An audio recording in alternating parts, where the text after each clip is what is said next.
MFMbless family. How is everyone doing today? How is everybody doing today? How's everybody doing today? I'm pretty so. All right, LA Stewart is here. What the fuck is here? Guys, we're going to have a good discussion today. We are going to have a good discussion today. We're going to go over and review some of the topics that I had talked about earlier. And I want to get you guys' opinion about what's going on, guys. I really want to know what you guys think about this topic at hand. Let me get everything up. If you are new to this channel, make sure you guys hit that like button, hit the notification bell, hit the share so we can get everybody involved in this conversation. Because we are going to have this conversation, guys. We are going to have this conversation. If you haven't looked at my videos, make sure you check it out. I did a video the other day. About some issues going on in the YouTube streets, and then a follow-up video on how people were responding and or acting with said videos. And it's basically a conversation about forgiveness, because I think we need to have this discussion. I think this is something that is a conversation we all can have, and it is relevant to everybody. Dealing with forgiveness. Hey, Inspirational Connection TV, how are you guys? Yeah, sorry guys, I was a smidge late. I was just showing love and representing the fam at the Blind Guy Nation and running around doing stuff. And I got on late, but it won't happen again. So come on in, guys. Make sure you have something to drink. Make sure you have your snacks, because we're going to have this conversation today. JP, hello fam. How are you today? How are you, JP? I hope you're doing well. I am ready to talk with you guys. And I know everybody has something to talk about with this conversation, because we've all been through the situation of forgiveness. And we're going to dig into it, guys, because like I said, I want to really go over the topic that I had already discussed the past couple of days. If you haven't seen that video, make sure you go back and look at it. We're going to bring some of you up so you guys can kind of give your stories on it. If you think forgiveness is okay, if you think it's a bunch of wash, nobody deserves it, it is what it is. We're going to have that discussion today, guys. So I look forward to this. You guys see I got another scene and set today. So we're going to try to improve as we move, guys. We're going to try to just make it happen today. So make sure you guys have what you need on this Friday. So exciting. We're at Friday already, guys. Once again, if you do not know who I am Mrs. B. Vanessa. I am here to discuss interesting topics, as you guys can see on my banner. I like to discuss interesting, important topics, guys. I like to see and give my mindset on it, and I like to hear what the viewers have to say. I like to hear what my finesse fam has to say about these topics, because they're always very interesting. All right, guys? Once again, make sure you guys share the information. Sharing is caring. The more the merrier. So let's get on here and have this conversation, guys. Once again, I appreciate everyone supporting me. It's so awesome, guys. If you don't know, I am a new YouTuber, so I am trying my best to get dialogue. And then once again, make sure that you guys are liking the things that I'm saying. Make sure that you guys are comprehending, because once again, we are about getting that information out here. We are about having those discussions that people really don't want to have here. So that's what we do here, Finesse Fam. So we're going to have a good engagement today. Hopefully everybody is off work. Are you getting off work soon? Oh, it's 1 o'clock. So most people, I guess, are at lunch now. They're not getting off work yet. Let me know in the chat if you guys can see me and hear me well. If you see me and hear me, put a 1. So I know to continue on, or do I need to do a mic check? Let me know in the chat if you can hear me well. Put a 1, please, if you can hear me. Put a 1. Let me bring this up also so I can see and hear myself on the phone if there's any issues. Once again, guys, the discussion today, we're talking about forgiveness. We're talking about, is it worth forgiving somebody? Do they deserve our forgiveness? All right, so this is going to be very engaging. Once again, make sure you guys are sharing the content. Let me get this up to make sure we're not having any audio issues. Okay, what the funk? 1. Okay, it is hard to. All right, so what the funk says. What the funk? Once again, let me put it in the stream.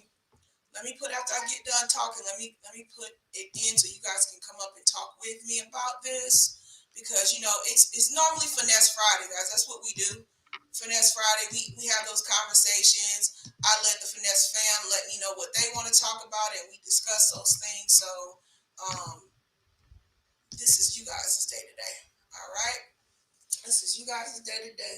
Let's see if we're having any audio issues. All right, so what the funk says in the chat, it is hard to forgive the people who are supposed to love the most. Family is hard to forgive and more than likely have hurt you the most. We hear you perfect. Okay, cool. Perfect. Cool.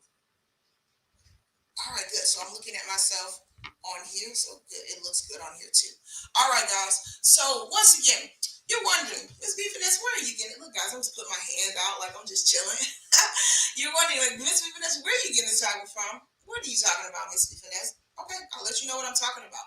So if you have looked into my channel, if you haven't, go ahead and hit that subscribe button.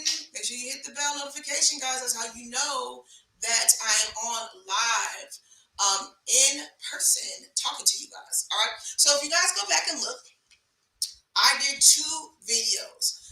One, guys, I was up and like I said, I wasn't scrolling YouTube looking for anything, and it popped up and I seen a notification. And the issue was Natasha K, and she was saying all this allegedly slanderous things about somebody. She didn't really say the name of who it was, but if you follow this person, you know because the live was just earlier that day. What she said about the lead attorney. So I did a video over that, and it says, "Am I tired?" Because basically, and what say you? So basically, it was just kind of my response and reaction to it. I noticed a lot of YouTubers later that afternoon, yesterday, did responses to it. I think I probably was one of the first ones to catch it because it was like I was moving around out and about, and I seen it on my feed. And she basically was just saying all this stuff. Like in my mind, guys, you know how it is when you're mad. Like, and especially that's why a lot of times you need to think before you speak because you can't just get mad and start just talking, guys. Because what happens is your emotions are taking control and your logic is not kicking in. Your rationality is not kicking in when you're emotional. And we know that as women. Men do it too, but women do it more worse. All right. So the logic wasn't kicking in. And just watching her, guys, I just could see look like the spirit was just coming out of her. Like she was just getting angrier, saying stuff about TLA. And I was just so perplexed because I could just see it was coming from a nasty place, a negative. It wasn't something where, okay, I'm giving you the constructive criticism on what you said to me because, like, I put myself out here, I put myself on social media. You shouldn't have said this because this. It was more talking about just outside things that had nothing to do with anything. And I thought to myself yesterday, like, this really needs to be a topic of discussion because after you get to say what you say about me and after you dog me, if you quickly apologize, like, should I accept it? Or is it rational to do it? So, leading to that, guys, literally later that day, she put out an apology, and then I did another video called Tasha K Says Sorry. And I literally gave you guys a little bit of the audio to what she said. She told the lead attorney, "I am so sorry." She basically admitted that she shouldn't have said what she said about the lead attorney. She basically came up and she was saying that it wasn't right for what she did. I have a lot to say. Okay, well, go ahead and hit it, LA Stewart. I put the StreamYard up. Those that want to come and talk about it, I'm gonna bring you guys up in a little bit. So go ahead and hit the stream. And when you guys come in the back, after I go kind of just explain this for a little bit, then I'll bring you guys up so you can say what you want to say about it. But literally, guys, I knew when she was talking, I had a feeling she was definitely gonna regret what she said. Looking at all the different responses, everybody that was giving reaction videos to it was basically saying this is a hot mess. Everybody was saying, and this is what goes into character, guys. If you don't know who the lead attorney is, you need to know. You need to go to his channel. It is literally called The Lead Attorney. He is a black male family law, family court attorney. I say family court. And he does divorce and family law. All right. So generous guy, very, very open guy. He's there to like help new YouTubers. He's really just out there doing things that nobody does, helping new YouTubers and people that want to start a channel, and he encourages it. So the fact that she was saying all the things that she was saying was very shocking to me because I'm thinking in my head, don't you guys all live in the same town like Atlanta? Like if you felt like he said something, seems like you could have found somebody that maybe knew him or knew how to contact him or email him and just asked them before you did a rant. Henceforth, then you wouldn't have had to go in later that day and say sorry. So the video I did, like I said, I was just more so the fact she openly apologized. Now the way she did it and how she said it, the pragmatics of it, yeah, it's neither here nor there. But the fact that she openly apologized. What the fuck are you? If you hit the stream, if you want to come on, what the fuck? I only see Ellie Stewart now. I don't see you. So the fact that she openly apologized, guys, to me, that was a conversation starter. Because I was like, okay, now let's have this discussion. The fact that we are at least apologizing, we are explaining and saying like we're wrong, I'm definitely for that because I think that's a start. All right, kind of the pragmatics of how she said what she said, it looked a little fishy. Yes, we can say that. But my whole point of this conversation was about the forgiveness part. Are we being too closed-minded to forgive? Are we being too picky about how we receive a forgiveness? Is there a right to a person that asks for forgiveness? Do you have to accept their forgiveness? Do you think that forgiveness should just be taken? So you just honor if somebody has enough gumption to come in and say, like, I forgive you, should you just honor that and accept it? All right. So that is our discussion at hand. Once again, if you guys haven't checked those videos, that I put up yesterday, it was called Update Tasha K Apologizes. And then the one before that, which was she went on the rant earlier, Tasha K heated with all the gossip. One thing I can say about this, guys, just me talking, I think, like I said, women going in and being so emotional about some things is very troublesome because a lot of times you can get so involved and say something and then you think about it later and you're like, I shouldn't have said that. And she basically, and I'm kind of paraphrasing what she was saying, like she felt like I was being attacked. I remember broadly she said something about black women are being attacked. That had nothing to do with black women. That was you and his issue, allegedly. So that had nothing to do with black women. So I didn't like that she said that because all black women don't think that. Remember, we're not talking in hyperboles here. We're talking specifics.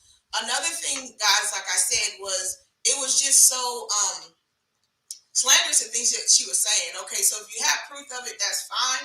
But in a regular situation, would you have brought these things to light? Is my question.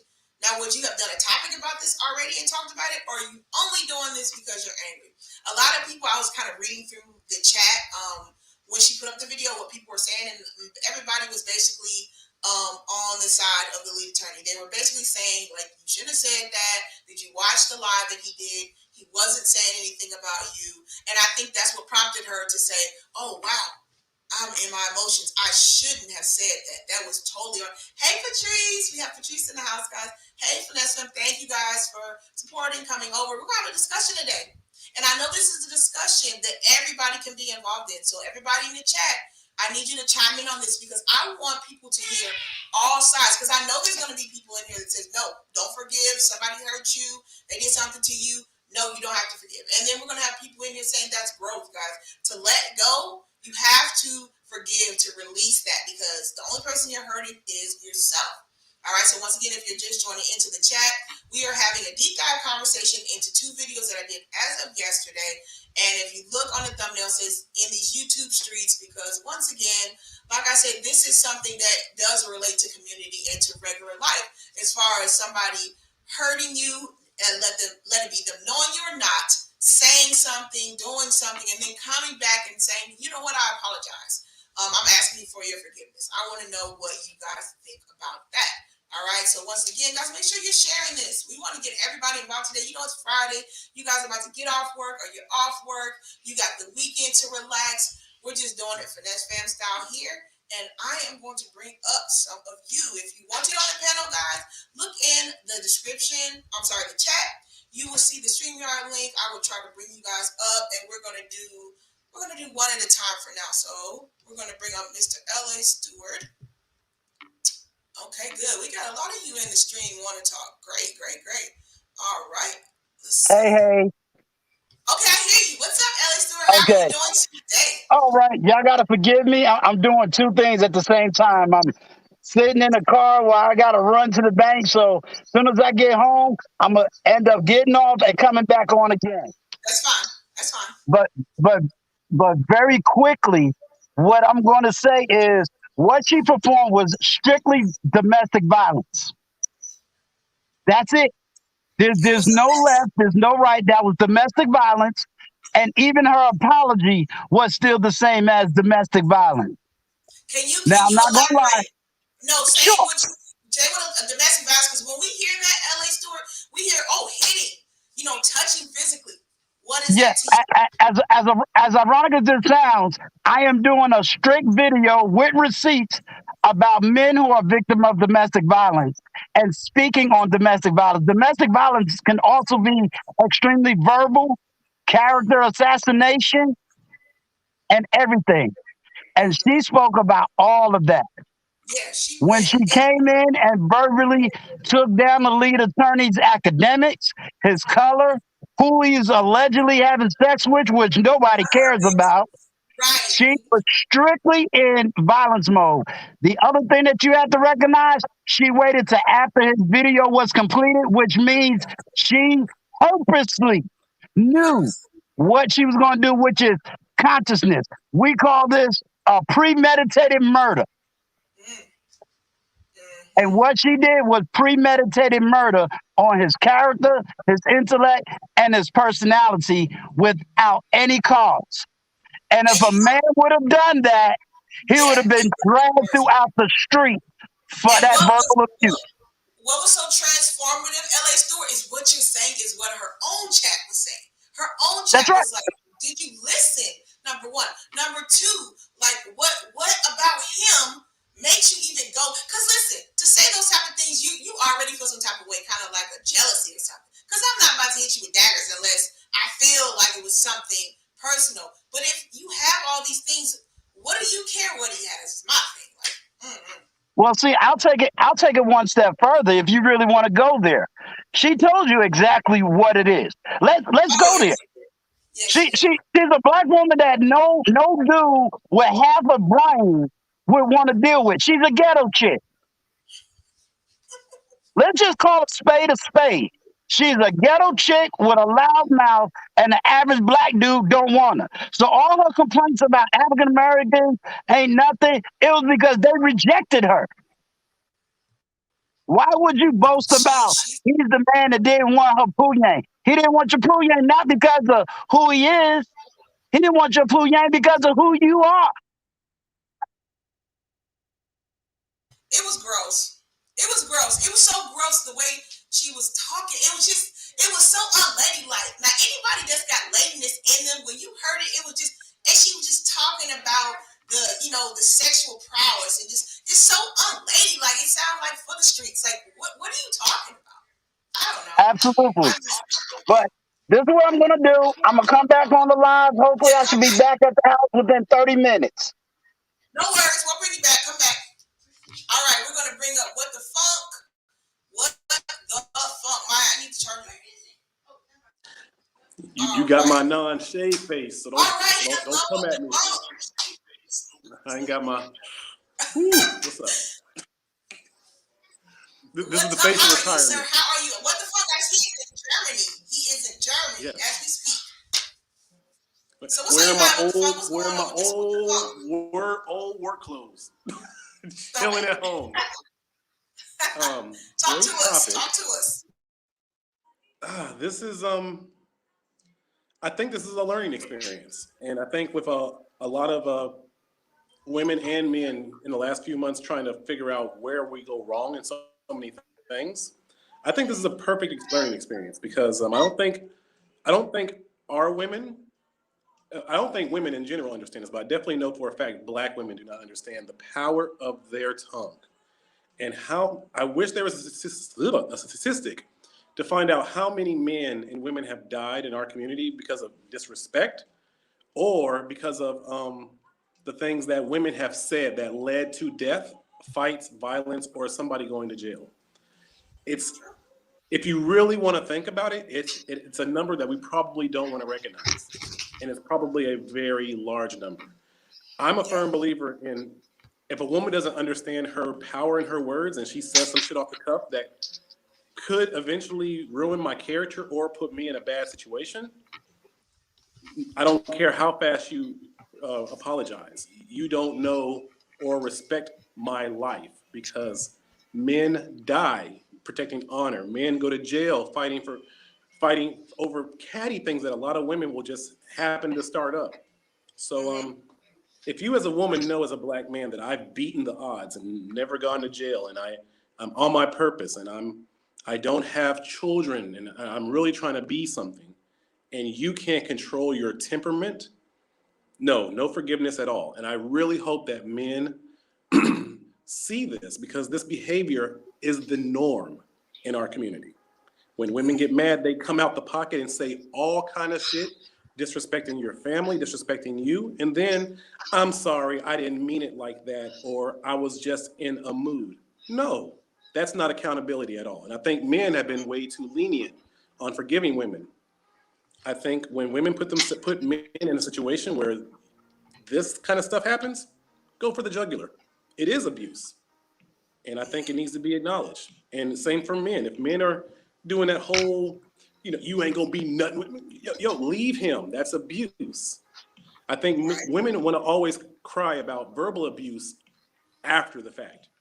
And men want to cry about verbal abuse when it's already too late. Yeah. Yeah, and men go through it silently. They don't want to talk about it. And so that's the conundrum for me. Like, the simple fact that she got on that stage, she got on the stage. Hold on, guys, I'm looking for my charger. She got on the stage and she said all that.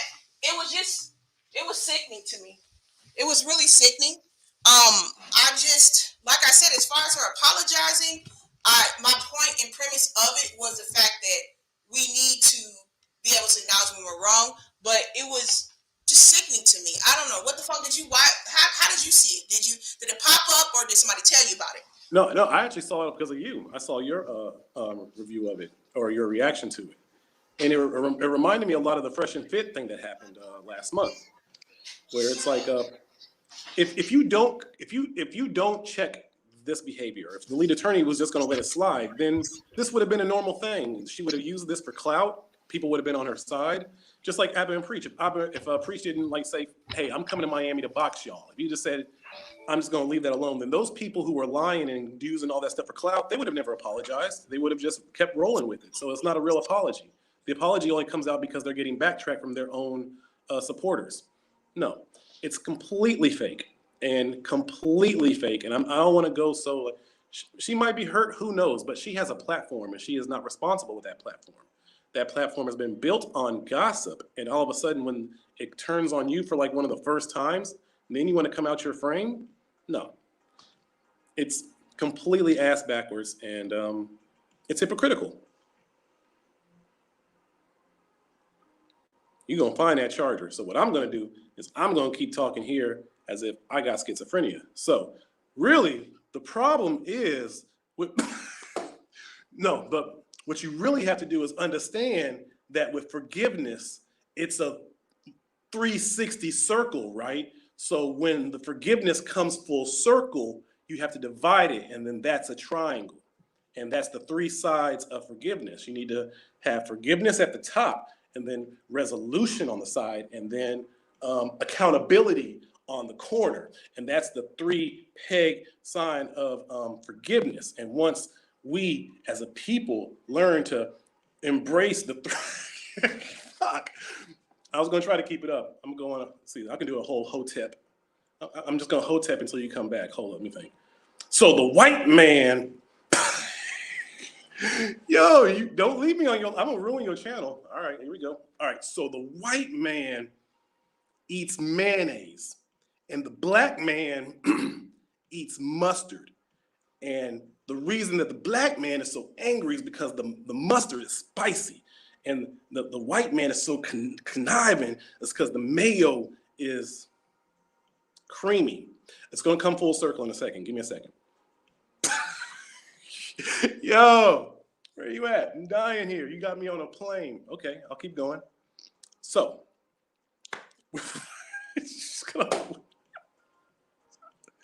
oh Lord. Sorry, my charger messed up, guys. Sorry. I've been stalling. You better real. save me. I'm about to kill you live. I'm trying to. No, listen. You better not been saying nothing crazy. What the fuck? You should, guys. Listen, y'all would have cracked it up. If you would have seen me in the background, you guys should see my face. I'm sitting here talking, and I'm like, dang it, this is like 2%, and I got the wrong charger, and then forget it. Y'all can laugh at me. I'm not tripping. I'm here. I'm new. I'm learning. Let's go. You're doing great. Don't look at your chat. Don't even look at your chat. I don't want to see what they've been saying. Old school better not been talking about me. You guys know I'm new. I'm trying to get it together. You guys see I'm in a new location now? You see the new location. So I forgot to grab my charger. Oh, I better not be laughing at me. You got the polka dots on. You looking fierce. Don't you worry. You don't got no juice, but you got polka dots. So I can't take it with you guys. You look good when your phone died. That's all that matters. You look good when your battery died. But I'm not on my phone. I'm on my laptop. Stop. I got the big boy laptop here. I just forgot to charge. Oh, this is Siri. You on the laptop? Okay, my bad. Let me. Stop it. Let's get back to the topic. Listen. If you just joined in, hit that like button and subscribe. We just go through the follies here. It's all good. We're gonna laugh and smile. You guys know how I do. I'm gonna keep pushing. I'm not gonna give up. And I hope you guys stay and rock with me because you're gonna see me make the mistakes from the very beginning. You guys are gonna ride with me from the start of this. So I just appreciate you guys. And I'm human. That's all I can say. Let's go though. Let's have this conversation. Rewind it. What the fuck? Once again, with me as a woman, I was so distraught with it, but I was trying to be professional in the sense that my point of it was take the meat, what the fuck, and throw away the bones. We know she sounded a hideous, horrendous mess, but my point was the apology. She knew she looked like a bunch of mess, but she apologized. Now, when L.A. Stewart come back, he's gonna say like, no, it was trashy. She did apologize. But I'm just trying to pull out the fact that on these YouTube streets, they don't apologize. So at least she did a little bit, and I was trying to write with it. What the fuck? Am I wrong? Let me know. I think you're sticking up with the sister code about the. No.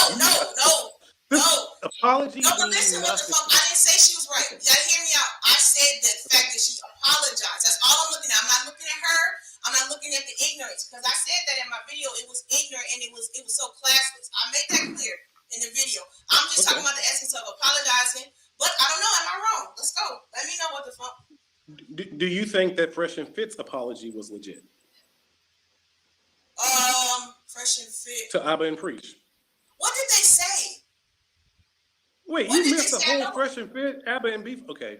They wrote some kind of PR thing. Specifically, they were talking. They said specifically we want to apologize to our followers and supporters. They didn't apologize to Preach. And they apologized to their supporters about, so it wasn't a real apology. But what the fuck? That was a money move. That wasn't from the heart. That was a money move. And I think, like I said, that's what I said the same thing from Tasha K. It's not from the heart. It's a money move. Okay. She realized her coming out of her frame was going to affect her money. That's the only reason why she's saying anything. It's a two-faced apology. The way that she came out the side, the things that she said, dude, it's not offset by I'm sorry. No. She said some really foul things that's going to be in this man's reputation for a while. It doesn't all get erased when you say I'm sorry. And what it was, you could tell it was a money move because I think even her chat, like even in if you read, because I'm a comment person, I read the comments sometimes before I look at the video. I was looking through the comments and I was just like, she's probably got about an hour. And literally it was like not even an hour later that she did it because like, I don't care how mad somebody gets you. And I was listening to somebody that did a commentation over it. It's the difference between being classy and being just ratchet. And the simple fact you let that get to you. Even if he did say it, your name is like one of the headlines everywhere. Like, so what he said. You're one of the biggest names on YouTube. People, come on now. She just had an amazing interview with Kevin Samuels that really upgraded where she was because like it was very professional. Everyone was surprised by it. So she could have. I thought she was going to end up getting into a different stratosphere. Because I was like, okay, wait, she's not. So maybe she's trying to transition. It's not going to happen anymore. All that momentum that she had to transition. What the fuck? When that's in you, it's hard to get rid of that. Even when you get money, what do you think?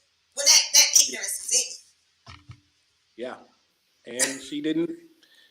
I think anyone that's from our community knows if they're once they become like a bit on a platform, you want to keep your streetness and like who you are, but you got to balance it. And I think in that situation, she's used to dealing with her crowd like us, so she really felt like she was in the norm to talk that way. And then all of a sudden, when the people who were probably her hires up, like, look, you can't say this kind of stuff. He can come back. This is a lawyer. He could come back. Then it was like, okay, let me go ahead and cover my ass because it's not just a regular hood dude I'm talking about. This is a dude that actually knows his rights and knows the law. So she feels like, well, it's smarter for me to just go ahead and apologize and save face, and hopefully this man doesn't come after me. It's like, well, what did you learn? It's the same issues because she was getting happy with Cardi B. You got litigation with that.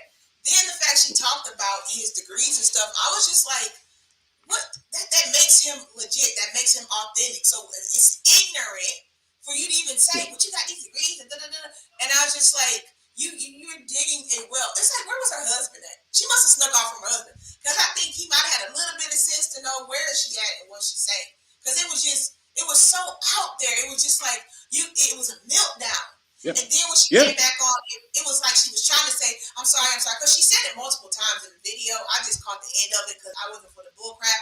I just wanted to put that she said sorry so it could be heard, because the bull crap, it was for the streets. But like I said, I just, okay, so if we're taking it, we're going to, what the fuck, pull it off from the actual topic at hand, because like I said, I want to draw them in and then I want to have an open conversation about it. So in your regular dealings with the funk, in regular life, when you're dealing with forgiveness, not Tasha K anymore, what do you think it's okay if somebody comes to you and says, you know what, I'm sorry for what I did? Do they have the right to be forgiven and you accept it? What the fuck? Or are you just like, no, I don't have to receive I do the same thing my papa told me. When I made a mistake when I was young, my papa was like, I don't care if you say sorry. Show me how you're sorry. Go over to the neighbors and rake her leaves. Go fix her roof. Go do something that you weren't planning to do that shows me with actions that you're sorry. Because words are lies. Words mean nothing. And he would never let me say, like, I'm sorry when I made a mistake. I had to go, all right, dang it. I forged my progress report. He found out. So for that, I had to coach the little league. Oh yeah, I was a forger.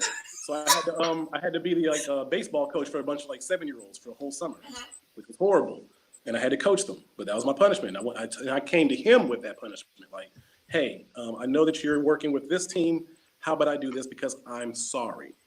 And that's what an apology is supposed to be, not just words. So her saying words, or any woman or any man that comes to me about, hey, I made a mistake and my bad, means nothing to me until you of your own fruition come to me with a real apology that is actually actions. If you do that, then we're square because I see it. But just words are a mask. Words are lies. I don't trust them. Yeah, and I think, like you said, she was just playing that political hopscotch where she knew, and I'm pretty sure everybody was calling her.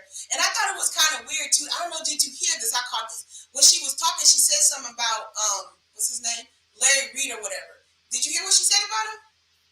I didn't hear that part. No. Oh, okay.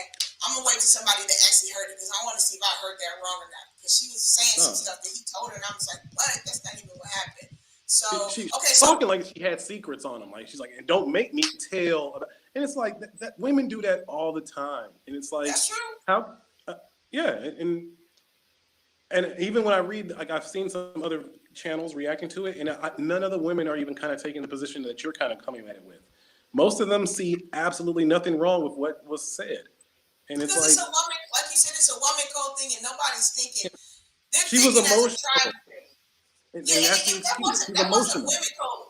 Yeah, women, we don't do that. Like, I mean, a honorable woman is, I'm gonna think first. I might be emotional, but I'm gonna think it through because I'm very logical, and I'm gonna spit it to you, and I'm gonna get my point across. But I'm gonna be honest with the funk. I'm not gonna say I didn't used to do it. So I'm gonna be very transparent. Yes, I used to do all that stuff, but I mean, I feel like you grow up, you get more wiser, and you get a more understanding of who you are in this world.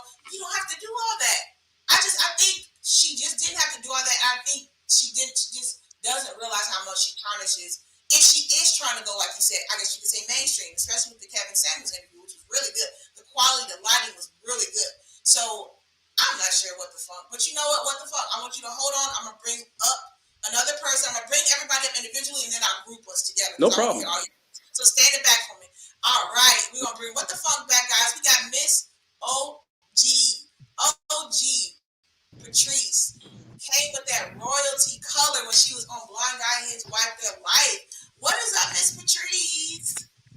Hey, Queen, how are you? What's up? What the I fuck? How y'all doing? good. I am feeling good. I'm gonna bring you guys up individually, and then I'm gonna bring us all back up so we can have a group discussion. So there's two things, Patrice. I want you to hit it on the side of your response, your reaction to what Tasha K was saying, and the whatever in this of it. And then, Patrice, we're gonna take it to how do you react to forgiveness? Are you want to forgive, or are you like, no, I don't need to forgive? So first, start off with your reaction to the Tasha K videos that I did, or what you had seen. Yeah, when I saw it, I was totally appalled by it. I was absolutely disgusted by her behavior, by the things that she said in the video. Very verbally abusive, very toxic. That's why I've always called her Toxic K. I've never called her Tasha K in a long time. Listen, I see the way she dragged people to the extent where I think that it's personal for her. Yes, And when it's yes. personal, it's more than just, I'm doing this because you a celebrity or you did something wrong and you need to be called out on it. It's like a personal thing. And Good and point. when you're doing that to a celebrity or anybody else and you're really taking it personally, it becomes a whole nother level of discord, right? So the same way she did with Cardi B, and that's why she lost the case and gonna have to pay her a whole lot of money, is because you slandered her name, you defamation of character, and that's why she sued you, because the things you said about her you couldn't prove, and that's the difference. And then you go and do this to the lead attorney, who actually, when he did the video on her, he did not dog her. He did not trash her. He did not slander her. He did not defamate her character. He talked about the outcome of the situation and what could possibly happen with the turnout. That's what he focused and talked about. He did not disrespect her in any way. And then to show you the narcissistic personality that she has, when she went off on him, the things that she said. And what I learned about a narc is they have 7 symptoms that you can determine. I'm going to break those 7 symptoms down. Now, when she went off in her trash on the lead attorney, she talked about the 7 points to me that made her a narc. She talked about herself. That's a person that always want to puff themselves up and compare themselves to someone else. She fantasized, she fantasized about the reason and why somebody like lead attorney in school couldn't get a girl like her, and they wouldn't give him no cat, and believing that they're superior to other people. I mean, she talked about all her accomplishments and what she did, how much money she got, and compared that to what the lead attorney has since he's been on YouTube. She required constant praise. She was looking for acceptance and praise from her followers. Listen, sense of entitlement. She felt like that it's okay for her to dog and trash people, but when she viewed it as being trashed, then she felt like she had a sense of entitlement for who she was in these YouTube streets to come at him and trash him. Okay. And then take advantage of others. That's a prime example of someone that is a narcissist, because she took that opportunity to try to take advantage of the lead attorney. All y'all got to do is read between the lines. And then envious of. She knows the lead attorney is an accomplished attorney, but yet she tried to downplay his accomplishments. That's because she's envious of him. And then flip that with the sorry apology. Listen, when you are apologizing to someone, you are expressing regret for something that you did wrong. Now, she said, I'm sorry, I apologize, I shouldn't share that. But again, her apologies went to the narcissistic personality. She started talking about herself again. And she said, but us black women, Ex- we need to ex- stand up. No, we don't need to stand up. You're the only one on that island. We are okay. Go ahead, Patrice. to me, being sorry is a feeling of regret.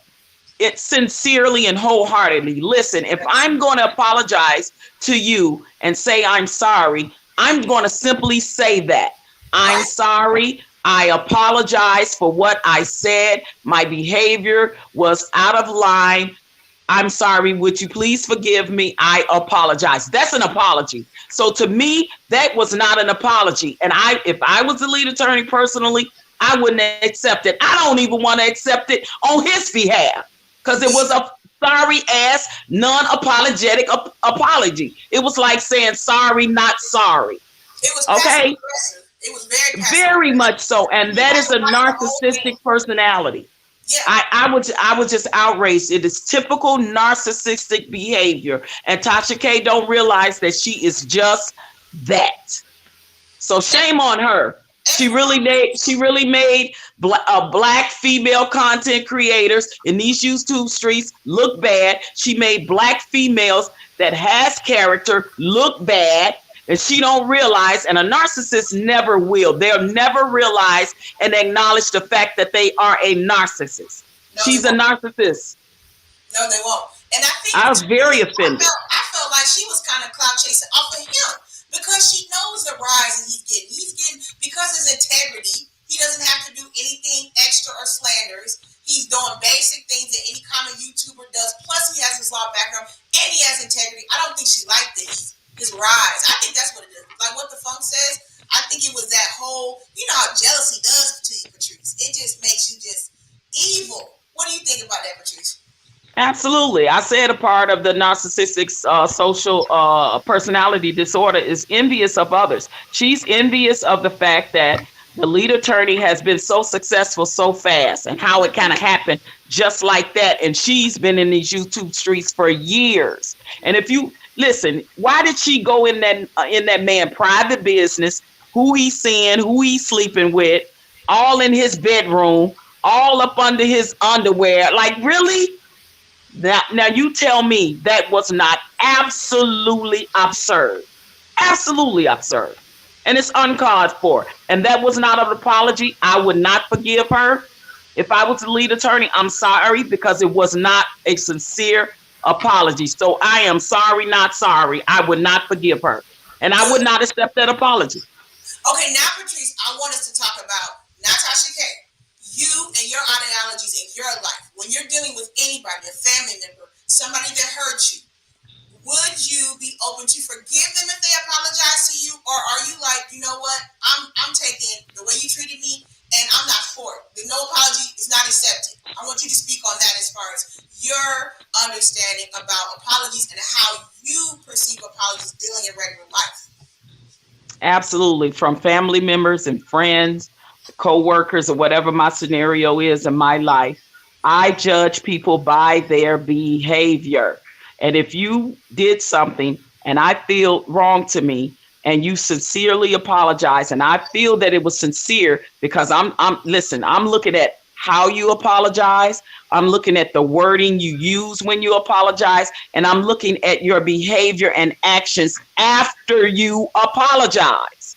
Okay? All of that comes into play. It's sort of like Font said. It's like, what are you gonna show that you are sincerely sorry and apologetic behind the words? You can make your mouth say anything. I can make my mouth say I love you. Does that mean I love you because I say it? It's the action and behavior behind it, and I watch people's behavior. So if it's sincere, I can forgive because I'm watching the behavior and the action after you have made the apology. Yes, you are correct on that. Let me read what Gail says. Gail Lockett says she has nothing on TLA, and we all know that. She just used shaming tactics, and she has no proof of any of it. And it's all the same toxic black women use like a white woman's broke. So to me, that's why I say when you hear people go, and we're jumping back again quickly, below the belt like that, it's like you have nothing else because you have nothing tangible. So that's the easy thing to say about somebody's personal life and all that stuff. So to me, that's just biography and stuff. Like you don't, I wouldn't waste my energy with it. That's just me personally. Like you can say whatever you want about me. Still gonna be home with my family, my husband, relaxing. Don't care. Now if you defame me, then we lawyering up, and we gonna have you gonna deal with that. But I just feel like when you're on that level and you have that much acclaim and all that, why even go that low to even say it? But as Trash Can Wade says, some of these people for the streets. Listen. That was so toxic, and like I said, that was so personal because behind when she was trashing him, she was talking about how she was gonna find out and get her people on finding out all she can find out about him, and how she's gonna put it business out there and continue dragging him in these YouTube streets. That is personal. That is not that's personal, and that's why it's so many beefs going on now. Yeah. So again, check people, watch their behavior. Watch their behavior and the things that they say. And you would think that the lead attorney went for the juggler with him, with her. And he didn't. Nowhere. That's the thing. He didn't. He even said, shout out to her, and he was just analyzing the situation like attorneys do. They analyze. Right. And it showed her ignorance because if you would have just listened to it instead of hearing what other people are saying, DMing you, whatever, then you could have made a formative observation about it. But you went off your emotions and it showed the ignorance. And now you're getting the backlash from it. And then why would you even want to go toe to toe with an attorney? I don't care if the person was a half decent attorney. They know the law. They live in your state. What would make you even go there? Like that's just outlandish, like not thinking. Like I don't know, Patrice.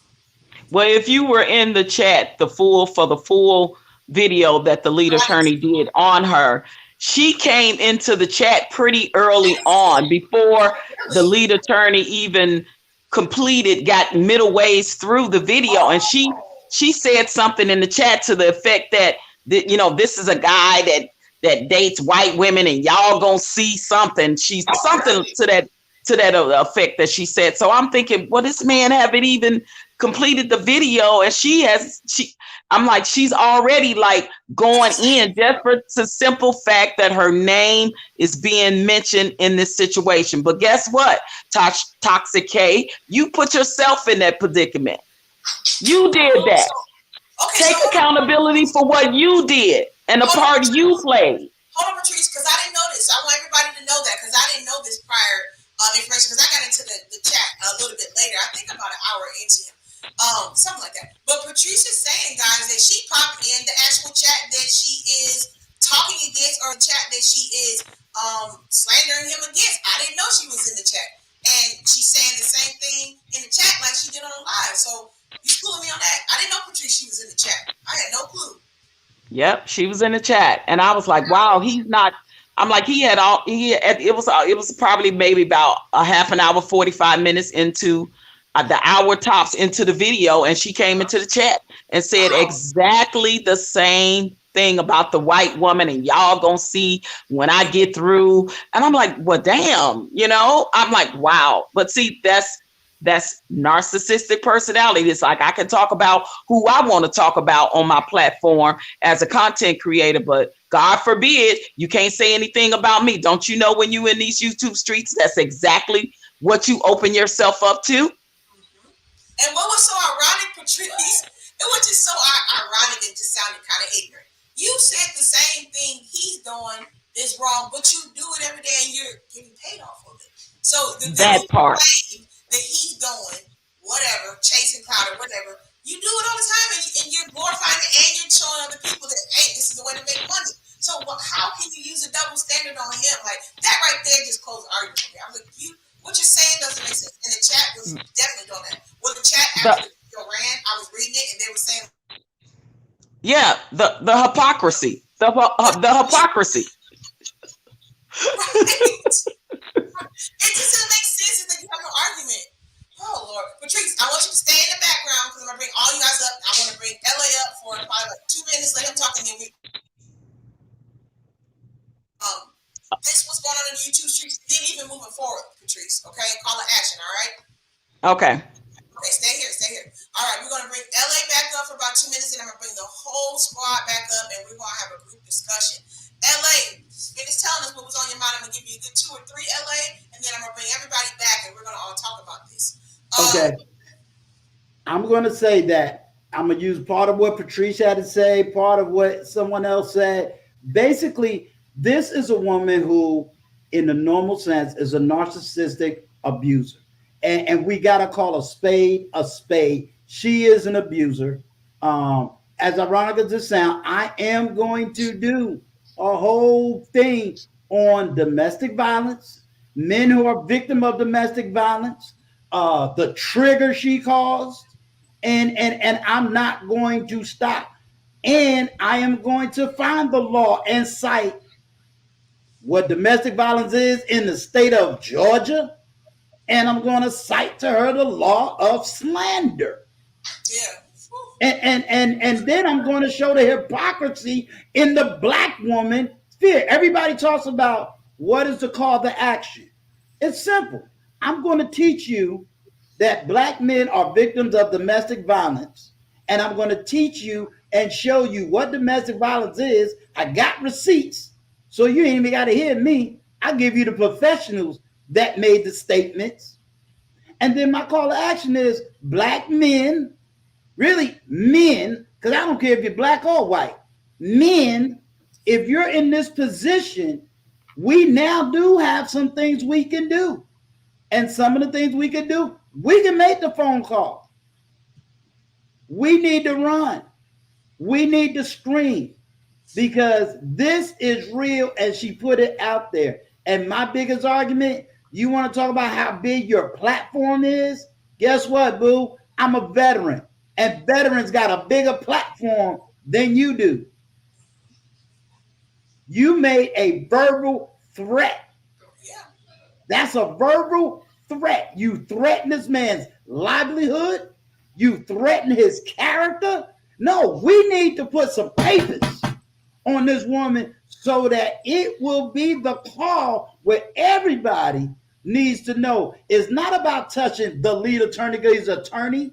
We need to be careful when we're talking about people. I can disagree with you, but I'm going to disagree on your point. That's high school 101. You didn't need to go to college to learn how to do that. I'm sorry. You repeated the 9th grade. You should have learned that in the 9th grade. 9th grade journalism taught you that. Don't put yourself in the story. Right. You should have been. What I didn't like LA Reid about it is the fact she's trying to bring all black women. Some black women, we all deal with this. I was saying, no, sister, no, I don't. Yeah, but it wasn't enough. Right. But here's the reality. How many black women content creators spoke on that? Zero. Do you see the double standard? If I would have done that, or O'Shea, how many of them went after Kevin Samuels when he speaks a certain kind of way to women? They were ready to petition him.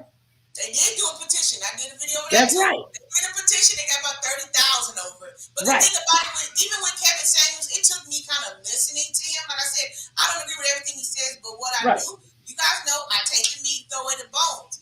And he wouldn't have a platform if women weren't coming on there giving all this extra information to everybody about what they're going through. And he's just speaking his perspective of it, his perception. So, I mean, everybody does that in their everyday life to everybody you deal with. So what's wrong with somebody else saying that? But you've never heard him. Yeah, but you've never heard him character assassinate even the people that hate him and speaks vile of him. You've never heard him speak evil of anybody. And the lead attorney hasn't either. He's never. That's right. And you got to remember, lead attorney does it all the time. He did it with Kwame Brown.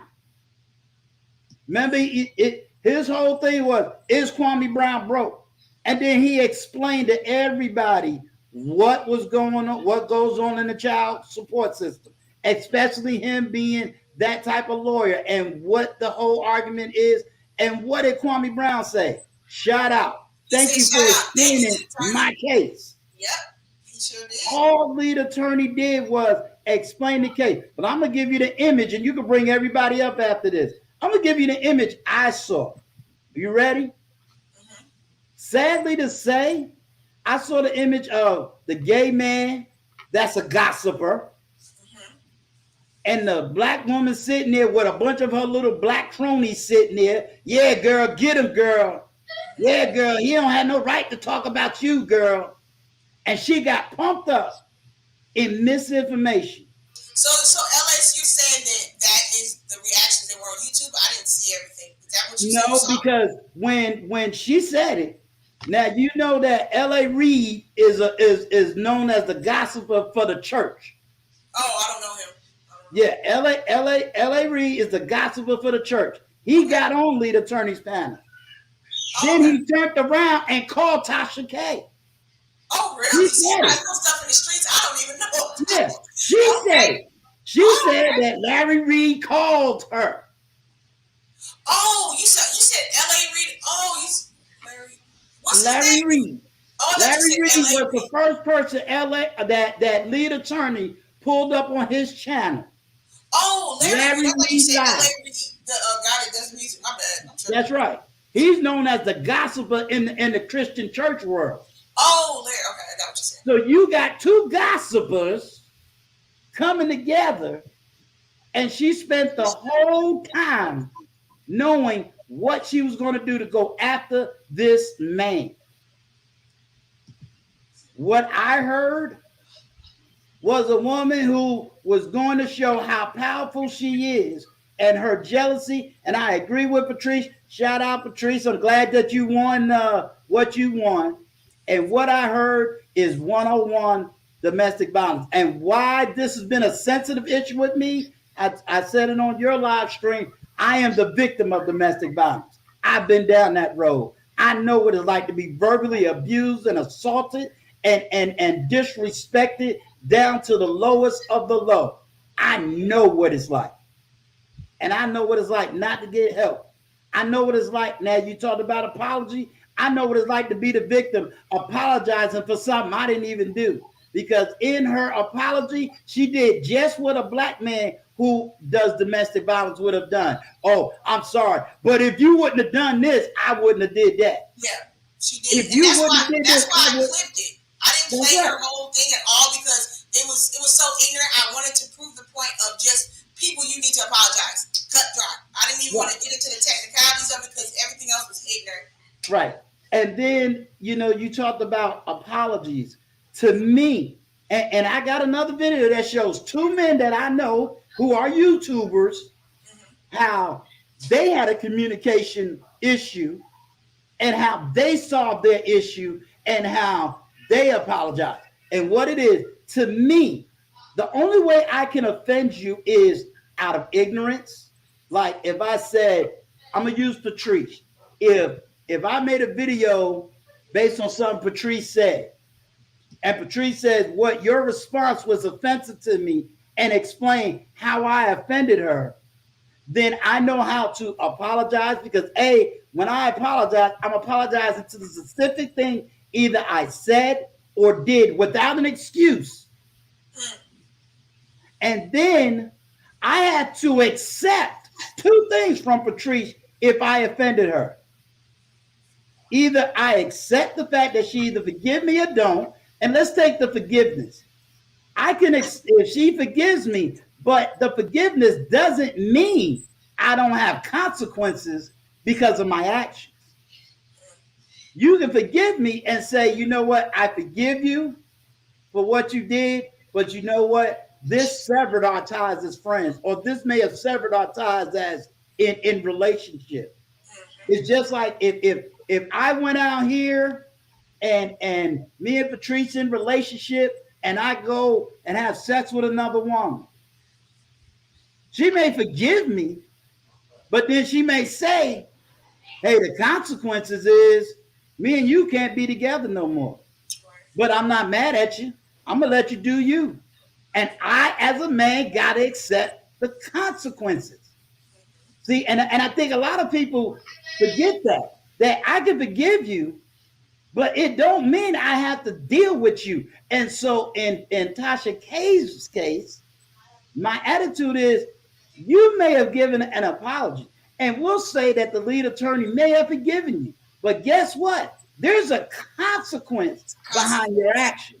Just like you wanted Derek Jackson, you got on him for the things he was teaching and saying. You got on him when you had paperwork on his adultery, when his wife forgave him, and everything else. You didn't. You kept on going. And you even said his apology was weak. And you did what? You dragged that man down all the way. Now, I'm going to be honest, and I challenge any man. Every man said, we never liked Derek Jackson. But no man has said, we want to see his platform taken away. Only thing black men said was, Derek Jackson, if you come back out now, will you stop dragging men? Will you come out and just be honest about relationships? No, I didn't There's really no see money that. in honesty. Go ahead. And the sad part is, I agree with what you just said. It's sad. I want to believe the opposite. And that's why I say I want to be the man of integrity, because a lot of black women is looking for that conversation. And this really is the conversation, because if black women understand that, hey, abuse does happen on both sides, and maybe they, and I like what you said earlier, Ms. B. Finesse. I was that woman.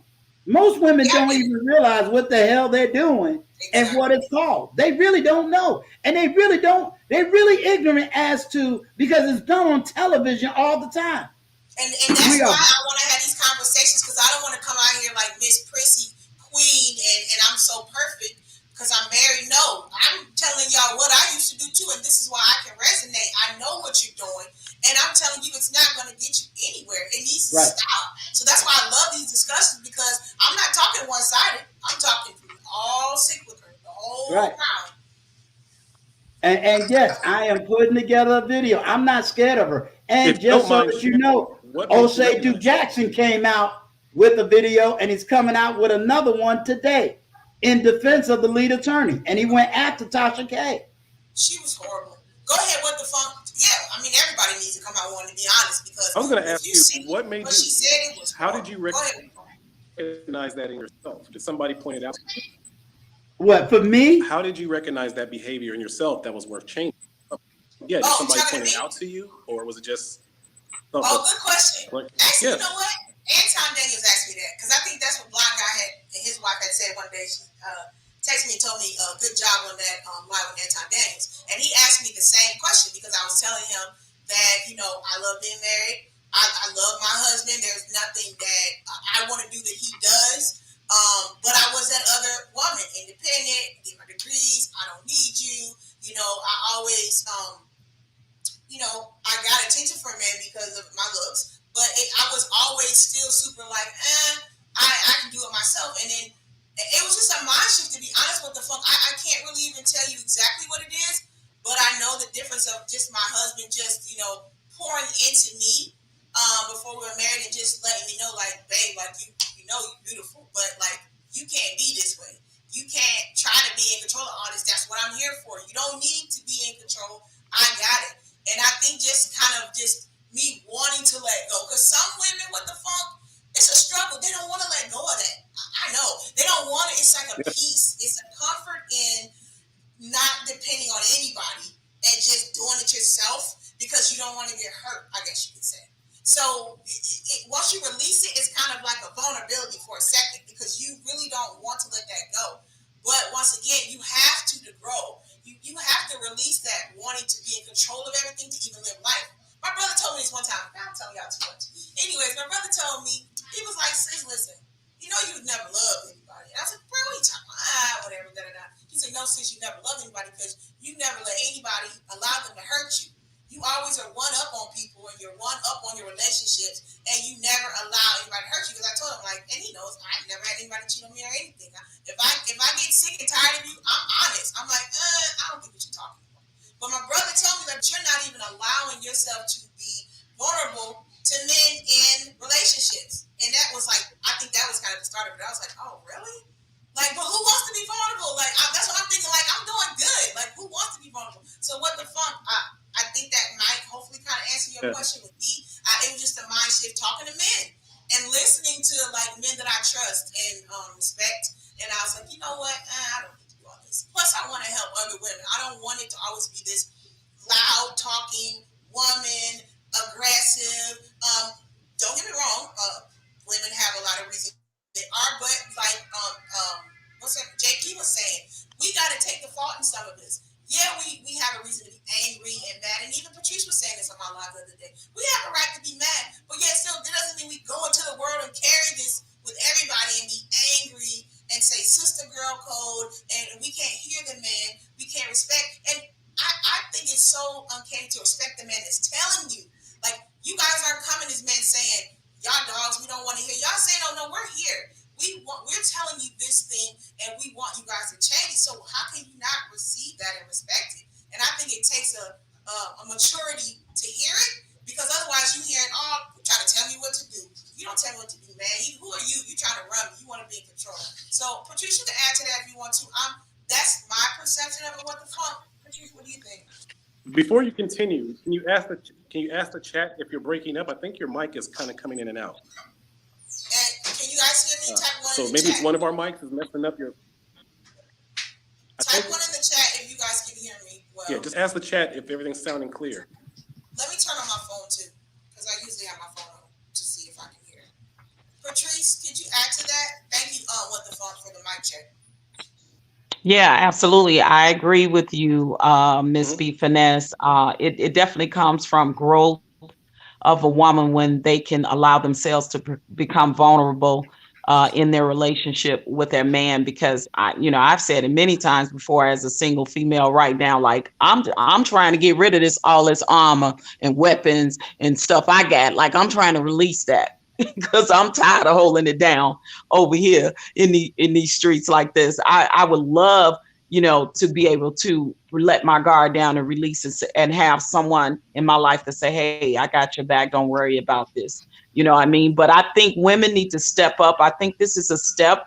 But I know if I had as a content creator, if I had my YouTube up already, I would have already went in on Tasha K. As a Black female, I think that just like men need to break their codes when they know that they brother need to be called out on some stuff, I need Black females need to do the same thing with the women. They need to break the women code and call them out and call them up when they are wrong on their BS.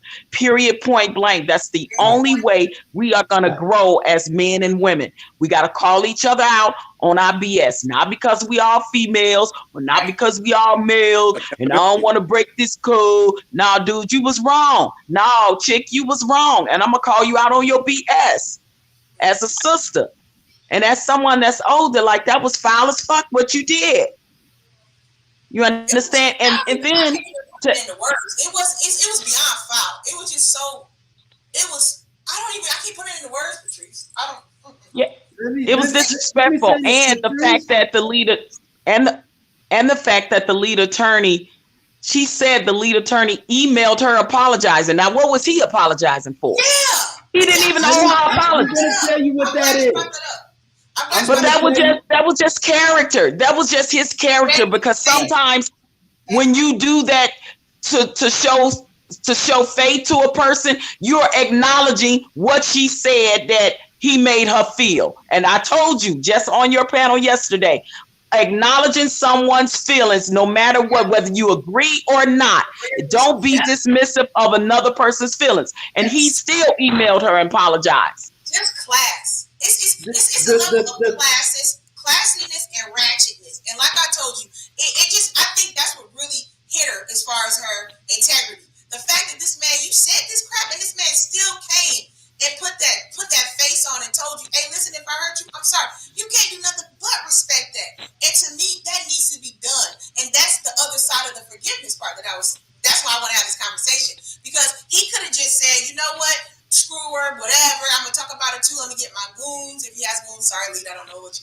saying? But the fact that he was so humble, you just can't do anything but respect that, and that's what we need to do as a group, as a culture, and as a society. Sometimes, even when somebody hurts you, it's sometimes better to take the high road and show your character beyond just saying, "Oh, I forget you. I don't care. I don't forgive you." Sometimes it's two sides to the road. Jump in, panel. Let me know if you guys agree or disagree. I totally agree, and I think that's what raised the bar for me because he reached out to her before she even made the video. Yes. And so he was letting her know, hey, if I said something to offend you, I'm sorry. Here's my number. She said, now I'm going on what she said. She said, didn't want to go back and forth with him. I got his number. I didn't want to call him. She could have easily called him, explained why she was upset, and he would have either did one of two things. He would have went live with her right then and there on his panel, or been willing to go live with her on her show. How many times does the lead attorney go to all of these other YouTubers' channels? Whether they little or big, he's everywhere. So he would have gave her the time she needed. If that was the case, she didn't want it. Hey, Jessica. Sorry. Hey, Jessica. Oh my God. But listen. Been in my life, but hey, guys, Jessica X is here. Hey, Jessica X. But listen. Listen. You said it best, and I can't wait for Jessica X to one day come visit me. That's like a superstar. And I've been overseas too, so I got you, Miss Jessica X. Love you, girl. But on the serious side, that's what hurt me the most, is what Patrice said. I tried to wait, and I wanted to hear other people's responses. And guess what? No woman called her on her mess. Not one female content creator. Not one. This is why I struggle. I said, no, I got to talk about verbal abuse. And we need to cut it straight and dry. This is abuse, period. Because if a black man would have done this, would have gotten on his video and called, we use Jessica X, and would have called Jessica X out her character, every black woman would have blown his channel up. True. Period. And not one black woman said a word. Silence of evil is just like every black woman co-signed the evil. Then you want to know why black men are acting and doing the things they are doing. So if you wanted an example of, well, how do we, this is the example of accountability. We don't have enough Patrice to say, no, I'm going to call you on your mess. We don't have enough Jessica X to say, you know what, I'm doing a live. I'm going to call this mess out and let black women know this ain't good. It's okay to be hurt as a black woman, or if a man offends you, you speak on this subject. But no, this is Abuse 101, and we're going to call this out. Because if we want to be better women, we got to be women to say no. Because black men, let a black man get on here and talk about he got 5 kids and 6 different baby mamas. We're going to call him out. We're going to say, nah, bro, you ain't with us. We don't recognize that. No. We ain't going for that. We going to call a brother out. You don't see brothers rallying around polite. Oh, no, bro. No, bro. We don't take pedophiles over here. You going to jail, guess what? Even in prison going to get your behind. We don't play that.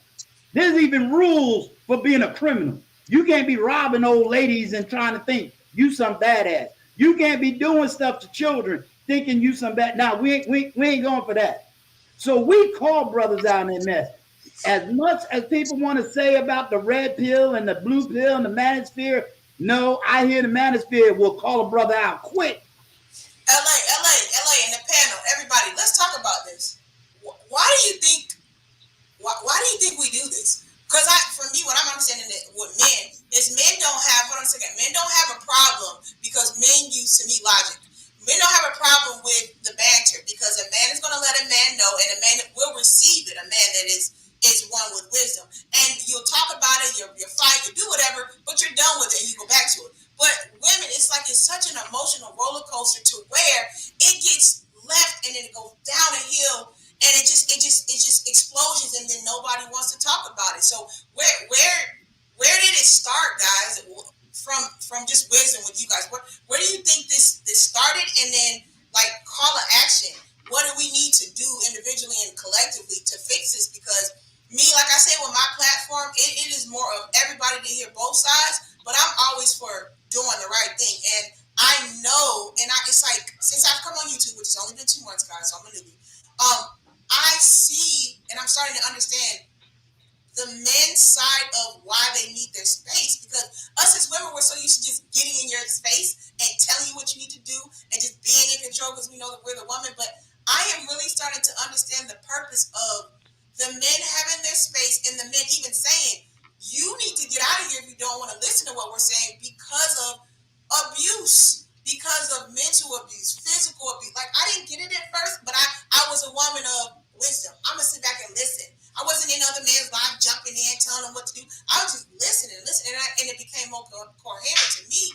I was like, wow, I never seen this eclectic perspective of how men are treated. Like, I never seen men open to be to be vulnerable enough to say, like, man, this is what we've been through. Why aren't you women listening? Pamela, let's talk on that. Like, what the fuck? I'm going to start with you. We're going to just jump in. Where is this coming from, guys? And my answer is, and again, I'm gonna do this next week. Teacher, historian, it's coming out of white feminism. It's coming out of white feminism because what white feminists do, they group all of the women together, but the reality is, once white feminism dominated the academics and the social arena, they silence any man. So what is the silence? Because they'll always talk about the statistics of violence against women.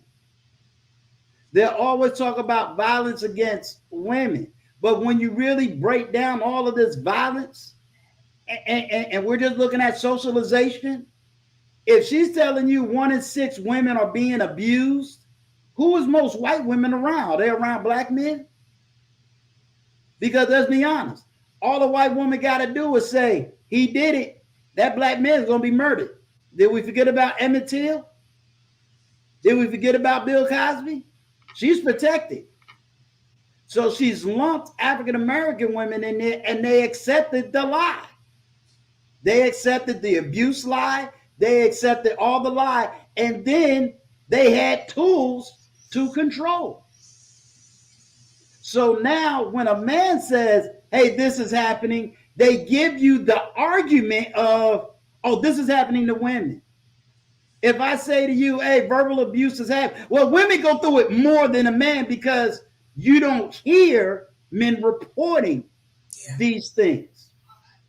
If I say to you, a woman slapped me, oh, well, you're just an anomaly. So you dismiss all of that. And we have been in dismissive mode. If you think about most of your crime shows, what is that show? Snap.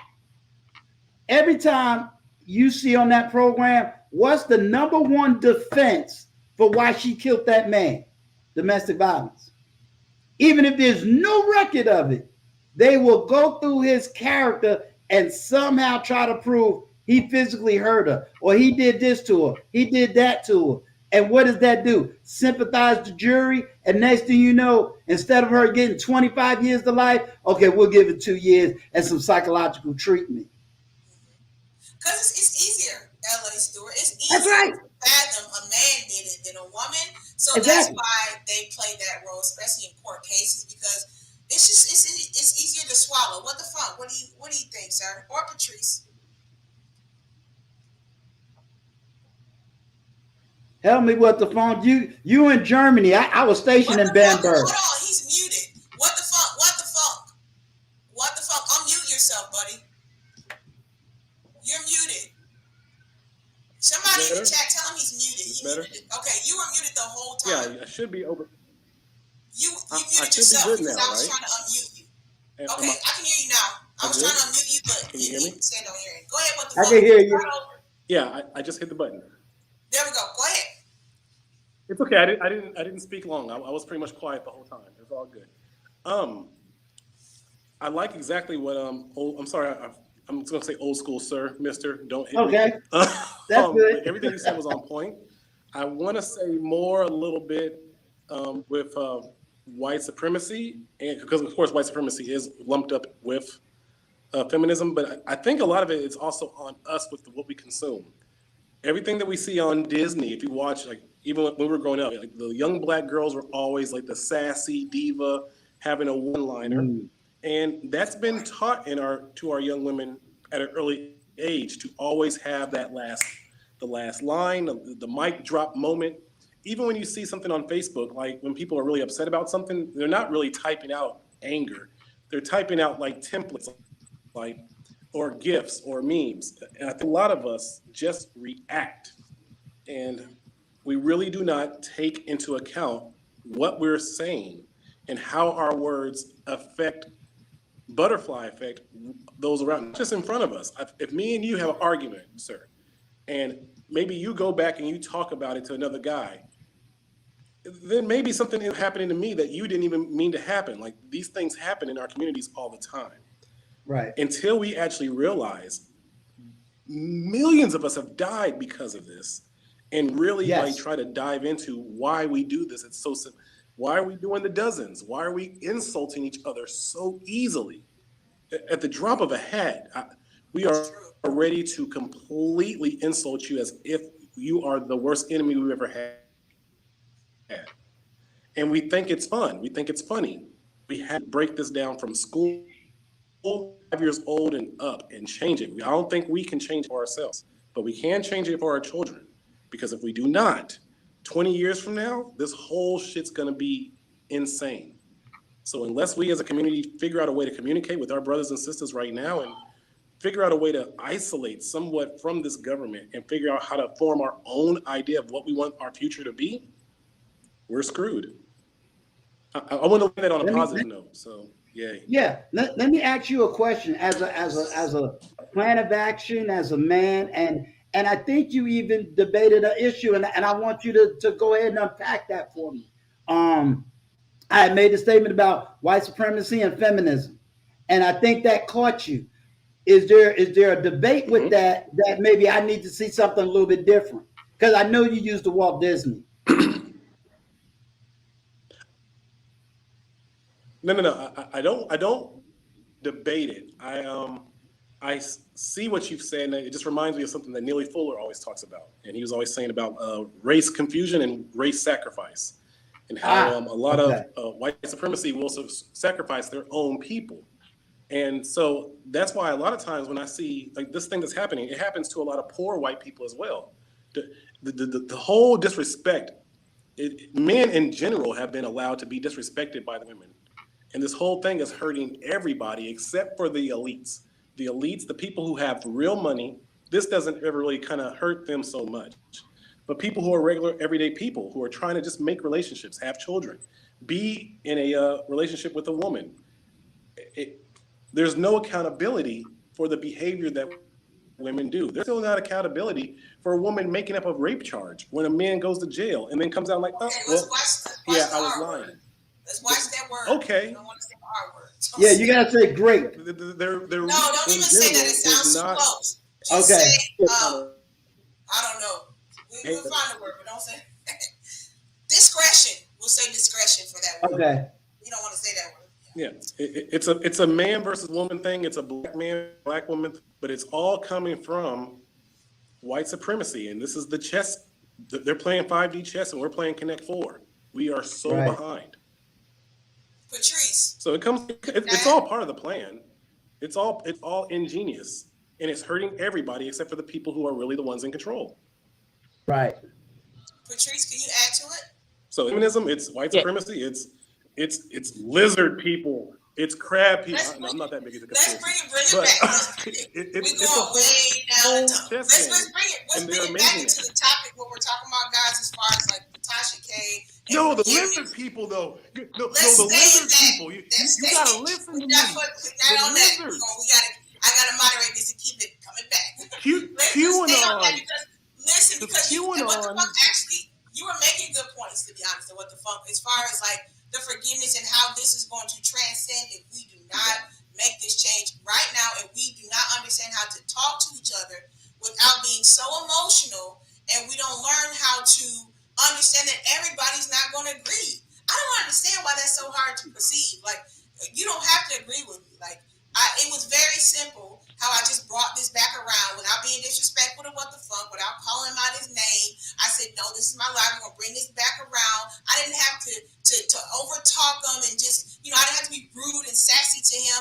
So it's simple steps. So I just think, like I said, it's a barrier that has to be broken, and it's really hard once you've been stuck in a funk. As to say, when you're stuck in a rut and you don't know how to change and you do not have an example of it. So once again, that's why I like to encourage and uplift everybody that is out there making an example for younger women. Because if they don't see it, fellas, if they don't see it, no matter how much we talk and talk, some of them will get it. Some people will get it just by hearing. But a lot need to see it in action. A lot need to keep having, discussions, and people just like me on YouTube and Jessica S and other people that like are pushing, like, listen, guys, you need to, you can be feminine and still be able to command a room. You don't have to be so aggressive, and you don't have to be so much so offended when you hear a man speak, because guys, obviously we're all talking in our understandings of our perspectives and what we've experienced.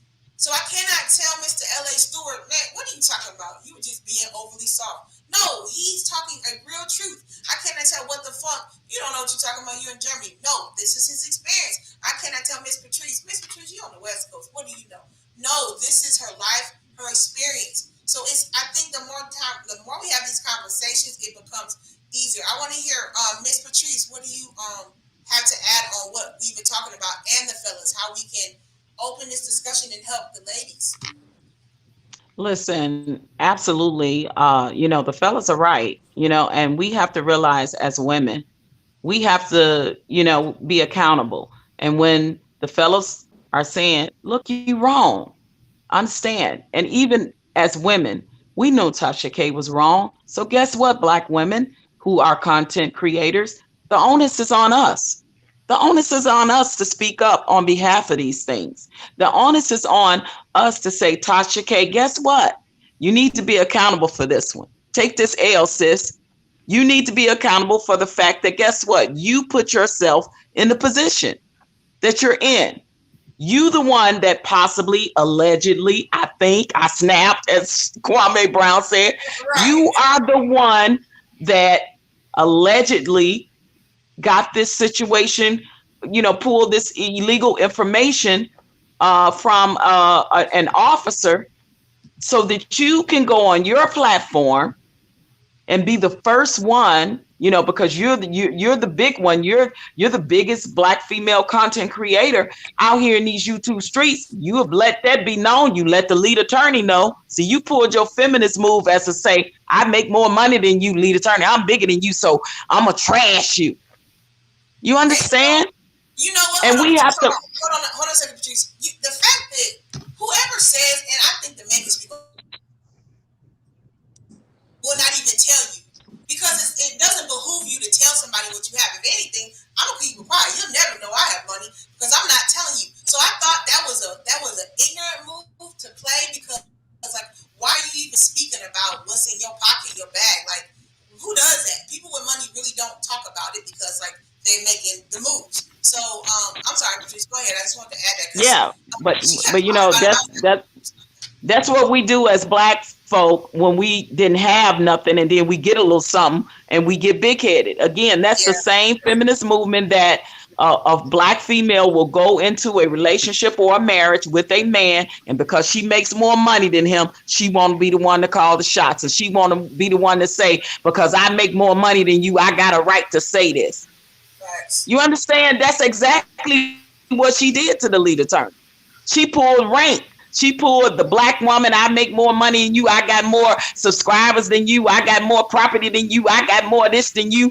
So cause I'm bigger than you. Yeah, I'm gonna put. I'm putting these big girl panties on, and I'm gonna trash you in these YouTube streets.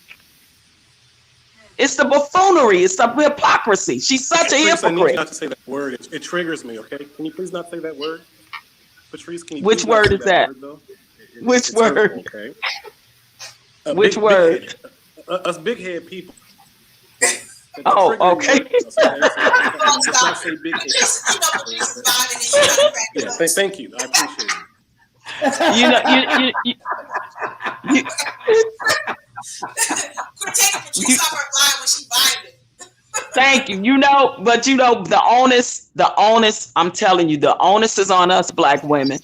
You know what I'm saying? We have to call a spade a spade. We have to call a thing a thing. We have to call each other out and call each other up on our BS. Not say, well, the lead attorney shouldn't have came at her like that. Cause now you in your feelings about something that may have happened to you by another man. No, we got to stop that, sis.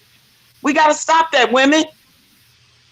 We just got to call a spade and a thing for what it is, and take your responsibility for your actions in that part. Toxic K, own it. Take the L. That's my take on it. Nickname catch on. You really are. I'm gonna share it to Lapeep, and that's gonna be the name. Toxic K. I've heard it. And I think, like I said, Patrice, sorry, I'm moving so much. I'm making videos right now, so I have to move a lot. Sorry. It was an epitome, Patrice, of, like you said, trying to power play the man. Trying to power play the man because the woman has the money. The woman she's seen more, allegedly, supposedly. And it was a power play move, and that's where I thought, like, it kind of went down here, because I was just like, wow, like, and this is, what the men have been saying for the longest. It's like, when women get a little bit of money or anything, or power, some of them, it goes to their head. And it's a sad look, because it's like, I didn't, like I said, nothing that she was saying to me had any preponderance of evidence, as the legal people say. It didn't have anything. It was just emotion. It was banter. It was just like, I don't know, just a sail sinking. And anybody to me that had ears to hear it was just like I said, I literally felt that crap in my spirit. When I heard it, like, I couldn't even hardly play it. I was just like, it was just sickening to me. But I physically felt it. Like, this is just, I don't even want to hear it. I don't even want to hear it, because it's just, I don't know. It's just, it was toxic. It was toxic. It was. But it needed to be heard at its highest level. Because what do you mean by that, LA? The reason I say it needed to be heard at its highest level, because it needed that 1 million subscriber visual. Oh, good point. Good point. It needed that 1 million subscriber video. Because if she would have been some little YouTuber our size, and we did that, we wouldn't even have been on the scene. Nobody would even talk about it. But because of who she is and the name she produced, it was now able to get the traction that it needs. So let's be honest. Just like I'm going to have her picture on my thumbnail, you don't think people are going to see the picture and say, hey, let me click on and see what he got to see. What is that? The Trojan horse. The Trojan horse is going to teach domestic violence. But also check out how when she was dragging the lead attorney, check out how she tried to use the analysis of, and he a black man and I'm a black woman and he gonna do this to me. Miss me with the bull. Miss me with the bull. But Miss Patrice, total narcissistic sociopathic behavior. Right. But Miss Patrice, this is some of the lessons the black manosphere as a whole has been teaching black men. Get your bag up. Between the ages of 20 and 35, you shouldn't even be thinking about a woman. Why?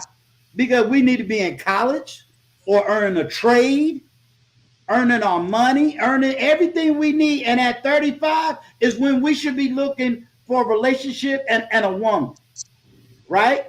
The other part that the manosphere talks about is, you know, again, I'm gonna bring up Kevin Samuels, which is, ladies, when you finally meet a man, what are you bringing to the table? Let's be honest. She showed why we need to wait till we 35. She proved why black men no longer want to deal with black women. She proved that black women don't like, you and I talked about it, don't like nerds, don't like the geeks. She proved why black men who gets to the level of the lead attorney puts in 20 years. Guess what? What did she show for the lead attorney to even say, oh, I want to date one of them? Exactly, that part. I want to date a woman like Tasha K, because I want to date the woman that rejected me for 15 damn years. Now all of a sudden I'm successful. Would you love me now?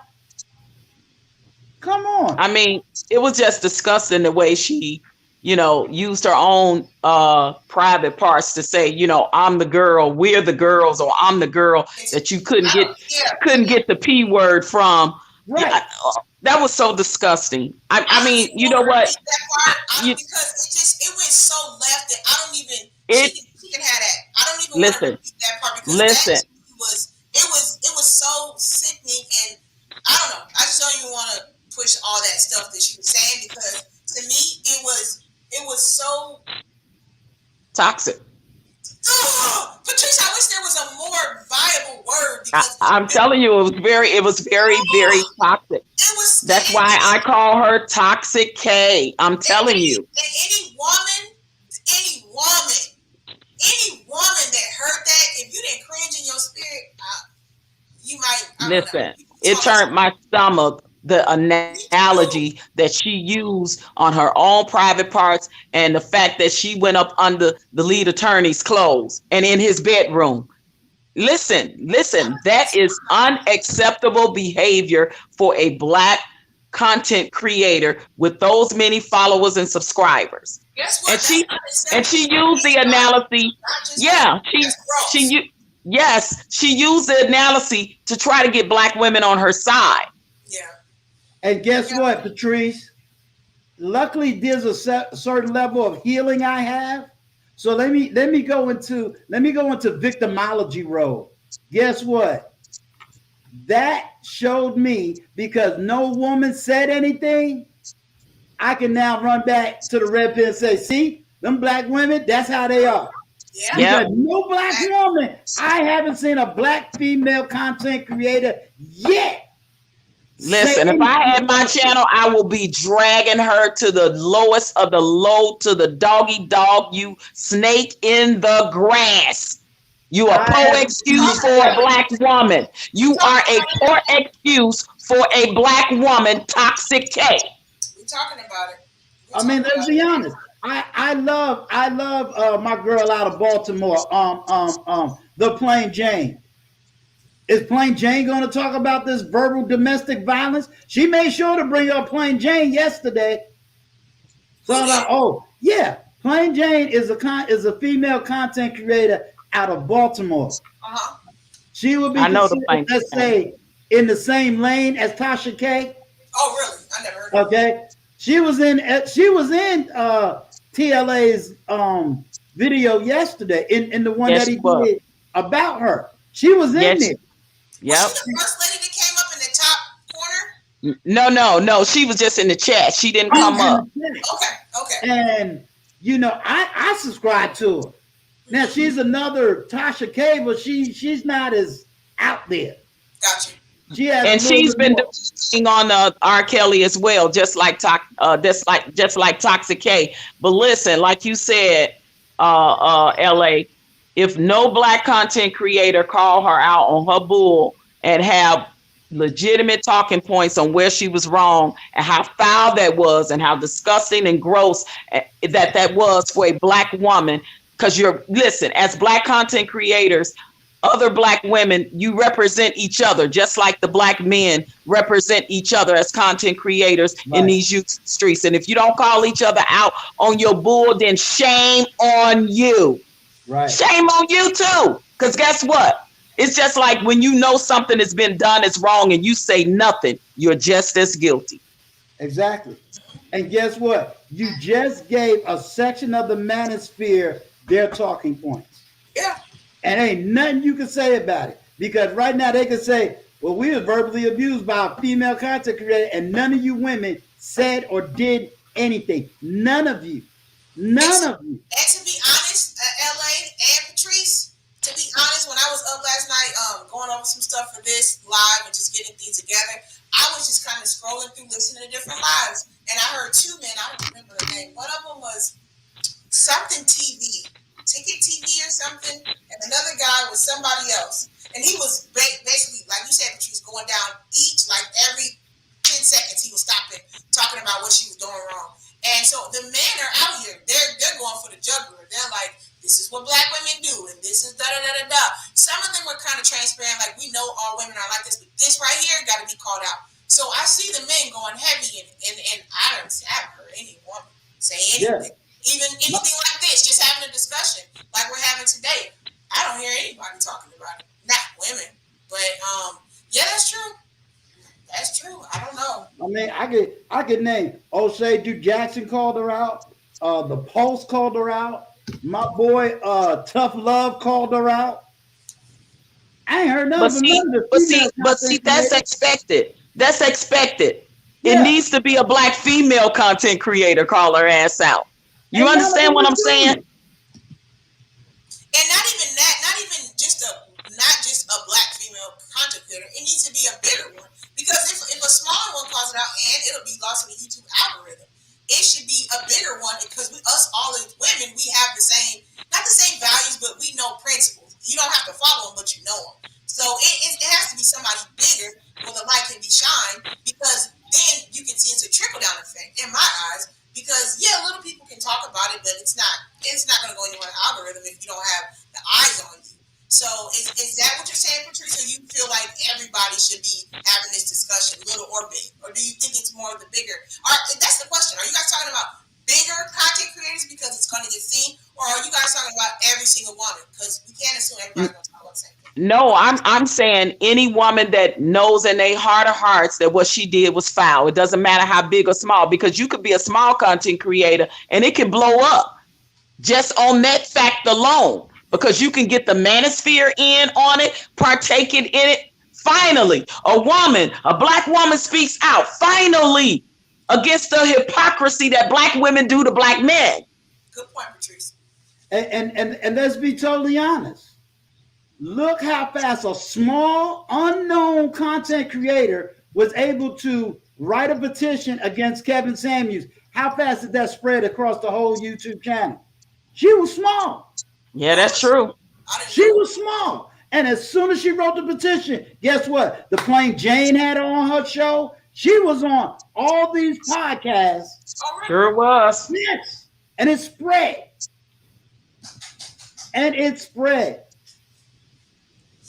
Let a brave woman begin. Let the games begin. Brave black woman content creator. I wish I had mine up already. It wouldn't even been. Listen, I was so disgusted by it. It wouldn't even been a thought. It wouldn't have even been a thought, because she'd have got drugged by another black woman. Period. Point blank. It is unacceptable. And see, you said something, and you said, "What's the game plan?" I wish people will call on me so that I can articulate to black women what domestic violence look like and what the survivor of a domestic violence man look like, so that black men can feel confident to come out. Because I am that man that doesn't have a problem speaking up on this situation. And I'm going to tell Gail Lockie, I love you. You need to take Ivana Van Sant down, and I'm going to tell you why. Because in one of her things, she told a black man that she had a program called Why Black Men Don't Date Black Women. You know what she told a black man? that he need to be with his black woman and be there in her pain. That's a damn lie. Ivana Now, also I don't, Shakata Hari Ali, when she came out with her book, that's also online. Now, I definitely now agree it with shouldn't be nobody. It shouldn't be no black female that's gonna coddle Toxic K in this exactly. And situation. no, And exactly. that's And what we that's got to what stop Ivana, doing. We got to stop coddling the people that's doing the FSHIT. We gotta right, stop coddling them. right, right. It goes back to that victim Olympics. You know, I like something that you said, B Finesse, when you said we're justified in our anger. And I love the verbiage, but then if I push back on it, are you really? Are you really? Like, are you really that? You understand? Like if I had to dissect myself, when I speak about domestic violence, is all women violent? No. Do I walk around scared of all black women? No. I just can recognize signs of it because what? I survived it. I walked through it. I know how to walk through it. I know what it's like. I know what, if I hear a woman, I could tell whether she really been through it. But then the reality is, why? Here's the big question: why are black women mad? And what part do you play in that anger? Me and Patrice talked about that. Why are you mad? But this is the thing. Listen, this is just like the whole Wendy Williams situation. Listen, Toxic K, when you spend your whole freaking doggone career in these YouTube streets, Right. dogging and trashing people that look like you don't listen. Now the tables has been turned, and you can't take what you dish out. Yeah. And the thing about it is, the lead attorney didn't even trash her. No. He didn't disrespect her. No. Like I can't with the hypocrisy, and I can't with the bullshit when it comes to our people. And Shame on us for that. That's toxic. Yeah, I'm so happy that Jessica X showed up. I hope she's still in the live somewhere. I'm hoping Jessica X do this. She is one of the only female voices in the manosphere that could really get that message out. Quick question, because I'm new to YouTube and this manosphere thing. So there's women in the manosphere? Yes, you have women who, and I can almost say you're similar to that. You have women that is actually out here doing what Patrice is saying, which is teaching women how to get in their feminine. Gotcha. Okay. You have women that support financially and everything. Kevin Samuels and what he got to say. It's just that these women are called pick-me's, so they're not advertised as much. Gotcha. So if you went and you started defending your husband and you start saying, hey, my videos, I'm going to start, teaching women how to be more feminine and teaching women to not treat men like trash, and say if you was a single woman, they'll start calling you a pick-me and you ain't right and you ain't on sister code. Gotcha. You see what I'm saying? Listen, I'm asking questions because I'm new to these YouTube streets. If you Yeah. just join the chat, I'm a YouTuber. I'm learning all Jessica X this. is on TLA. She's the one, whenever you get ready to go on TLA's up on his podcast, he plays a voice clip. That's Jessica X. Yeah, I know of Jessica X now just from the lead attorney, but I didn't know there was a multiplicity of women that did it. I just always heard of her when I first got her. Jessica X. You have now there's another young lady called Rush. Rush. Yeah. Rush Ribbons. Yeah, Rush Ribbons. From Harvard to Housewife. But there are content creators that are female in these YouTube streets that don't care for Toxic K. And I just saw just on GP, that they would be out here trashing her, but they not. So that just goes to show you how strong the woman code is. You can know a woman is wrong or a man is wrong and you don't speak up on it, even if you can't stand them.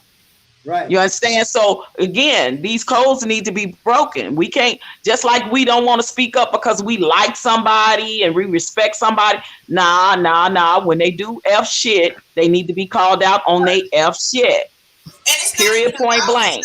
it's not about like liking and respecting them. I can respect you and still be tactful and tell you what you did wrong and how it affected me and or constructive criticism. And everybody should be able to receive that. To me, that it makes a difference from being ignorant, just saying something, to actually being transparent and saying it because you actually want growth for that person. You want them to be better, and it's not just the YouTube street stupid beef stuff. So yeah, I hear what you're saying. And at the same time, you know, like for me, I would rather have Patrice on my right hand. And what I mean by that is Are you, when I are say you, on my putting right, it out there that you want Patrice? Because you put Patrice in every no, no, analogy no, you say. no. Let me tell you why. Chat, put a one. If you guys think like me, LA is shooting shots at Patrice. And put a two. We gonna let the people talk. As Kwame say, we the people. And put a one if you think LA is shooting shots because this is the second live that he is using Patrice. Put two if you don't think. Okay, my bad, LA. So go ahead. My bad. I'm just. But no, I'm going to show you what I'm talking about. Surrounded. Sometimes you got to surround yourself, and I've heard some big YouTubers say this. You got to surround yourself with people. Trash can Wade, stop, trash can Wade, stop, trash can Wade. Trash can a mess. You got to sometimes surround yourself with people who's going to call you out when you wrong. Exactly. You know, and so like. If I did something and you saw a video and you said, hey, LA Stewart, hey, that video you did, that was wrong. Take it down. Shut it down. And if it's out here, now you need to come back with a retraction. You need view. I'm gonna shut you down. You need view. I ain't trying to move to California. Stop.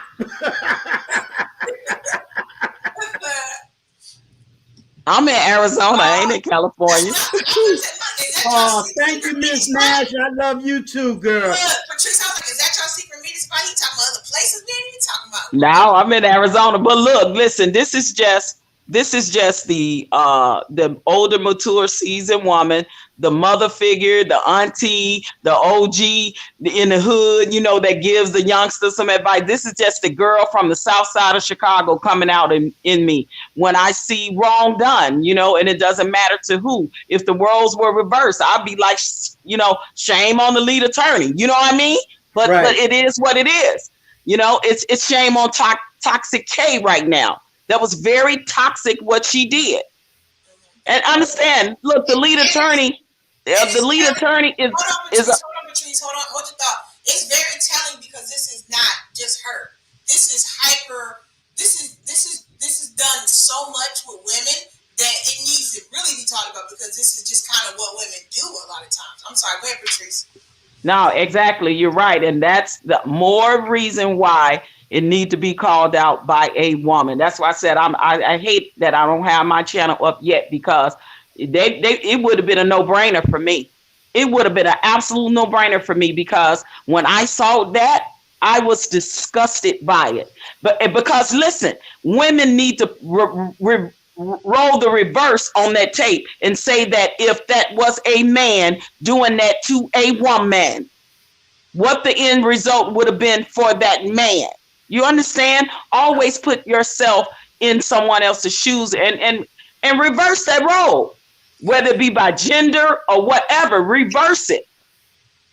It was just absolutely toxic and it was unnecessary. It was disrespectful on all levels.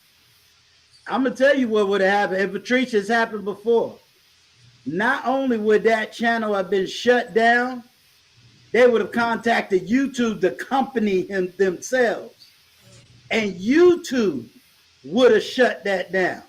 And understand, if it would have been the lead attorney doing that, do you know how many women would have called the bar association on him, would have wrote in and complained?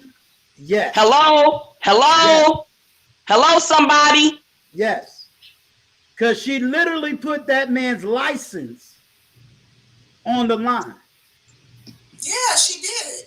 She put that man's license on the line. That man can't do and that's the other thing. He can't really go on a tax because he's a lawyer. He has a certain level of reputation. Yeah, absolutely. Just to keep his law license. She's dealing with his livelihood too. You know, and that's right. Slander. I don't even know. Oh, go ahead. I'm sorry. I don't even know what lawyer she claims she got 3 lawyers. There's no way in the hell 3 lawyers would have allowed her to do that. Exactly. Well, I bet you those 3 lawyers caught her because in less than an hour that apology was up. So somebody let her know it was less than an hour. I was like, yeah, but you know what? The problem is the apology was no good. Obviously. We know and it wasn't sincere. She didn't even do a corporate apology. Was not sincere. Right. She didn't even do a corporate apology. Even a corporate apology, she got all this money. A corporate apology would have looked better than that. Right, like a letter from her attorneys apologizing, or her publicist apologizing. The same way that what's the name, the baby did to the LGBTQ community. Exactly. I mean, come on.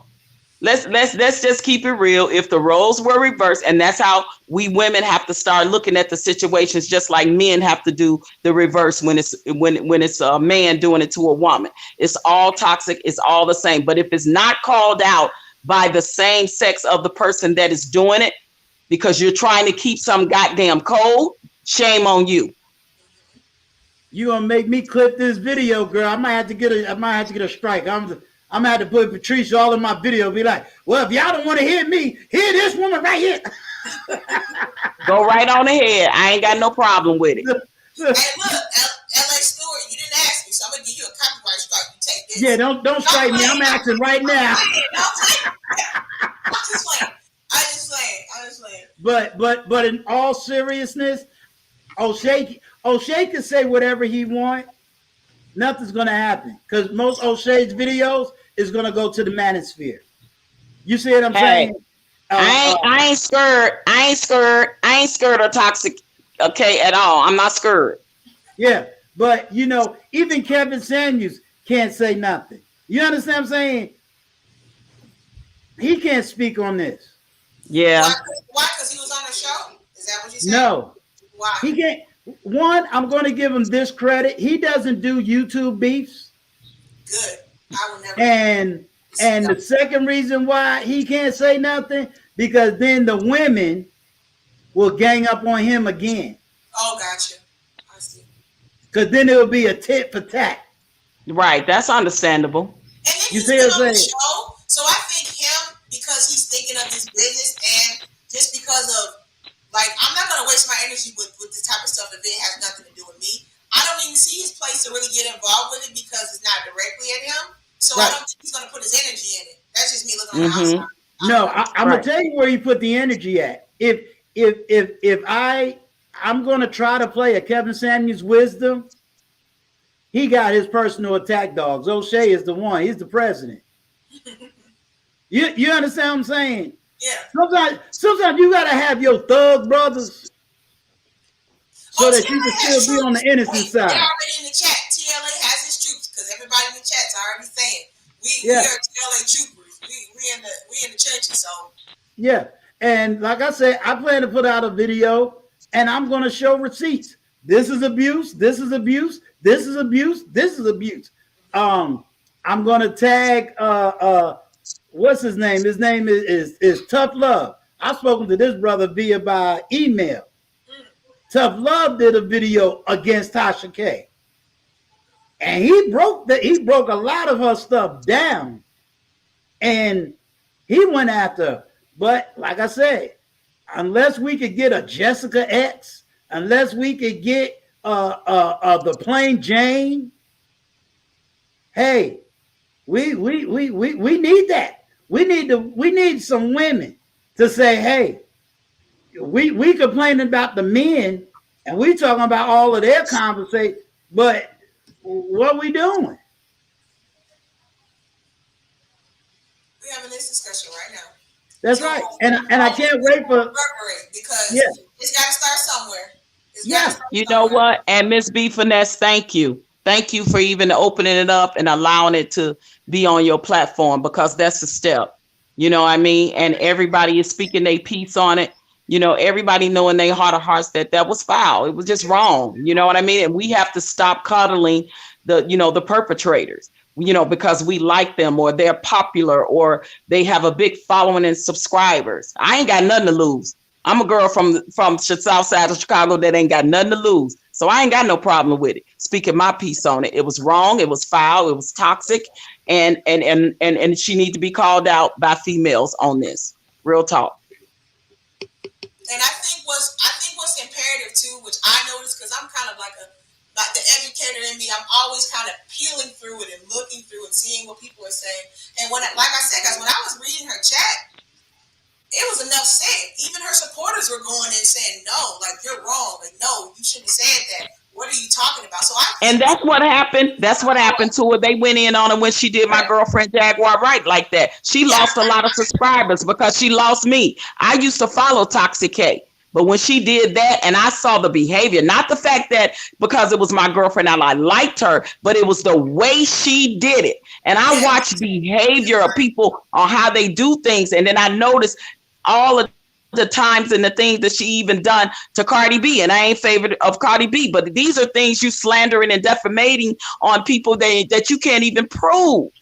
good point, Patrice. Because you're not It's even talking about personal. if I like you. You're talking about the principle of your actions, and that's listen. This is how you always read anybody, and I don't mean the reading like they gossip and read folks. I'm talking about guys for integrity purpose. When you're dealing with people, even going back into my topic with forgiveness, you need to watch the actions, not what's coming out of your mouth. I need to see your actions after. I need to see the proof of do you mean what you're saying? I need to see this integrity level too. Okay, you did say this to me and do this. How deep did you dig into it? How slithery and snakish is it? Like on the base level, did you really mean it, or are you really concocting something to be even more sneakier to like get me in the jugular?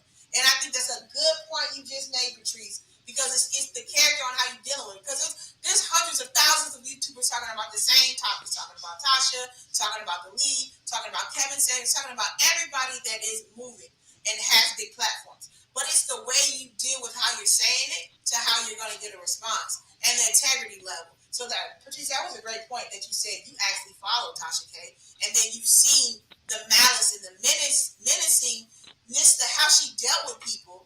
It's like she goes like in from kind of what I've seen lately. I don't really watch it, but the stuff I've seen, I was like, what in you makes you want to go in on people that bad? Like I don't know you. You can't hurt me. Like but you try to slander me. Oh, the lawyers will come. But I don't understand that mentality because I felt like it was something very emotional when she was doing all that. And anybody she's done it to, it's like they did something to her personally. Do you guys see that too, or is it just me? I don't No, know. it's Yep. not. See, she what she does. I'm going to change that word narcissist. The vindictiveness is this. She's very cunning. So let's look at the men she did it to and the men she knew she couldn't do it to. Everybody wanted her to drag Kevin Samuels. But here's why you couldn't drag Kevin Samuels. Kevin Samuels got an army just like her. He got a following like her. If she would have dragged him, she knew that she would have had a war on her hands. She couldn't drag Kwame Brown because she knew she would have had a war on her hands. So she thought lead attorney, because he smiles and he speaks in a soft manner, that she could drag him because women wooed over him. So she thought his army wasn't that big. And like you said earlier, she looked at her numbers and his and figured, oh yeah, I can get him. How many times did lead attorney say, if she's in the chat, hey, I'm going to drop the stream, come on up, speak your truth? Every time. And Every she time. didn't. She waited. And she got around her weak, yellow, scared friends that pumped her up. You know the ones in high school, since she said she didn't go to college. You know who they are. They get around. They get around the one with the big mouth, the loud mouth. They can't do it, so they get their loudmouth friend to do it.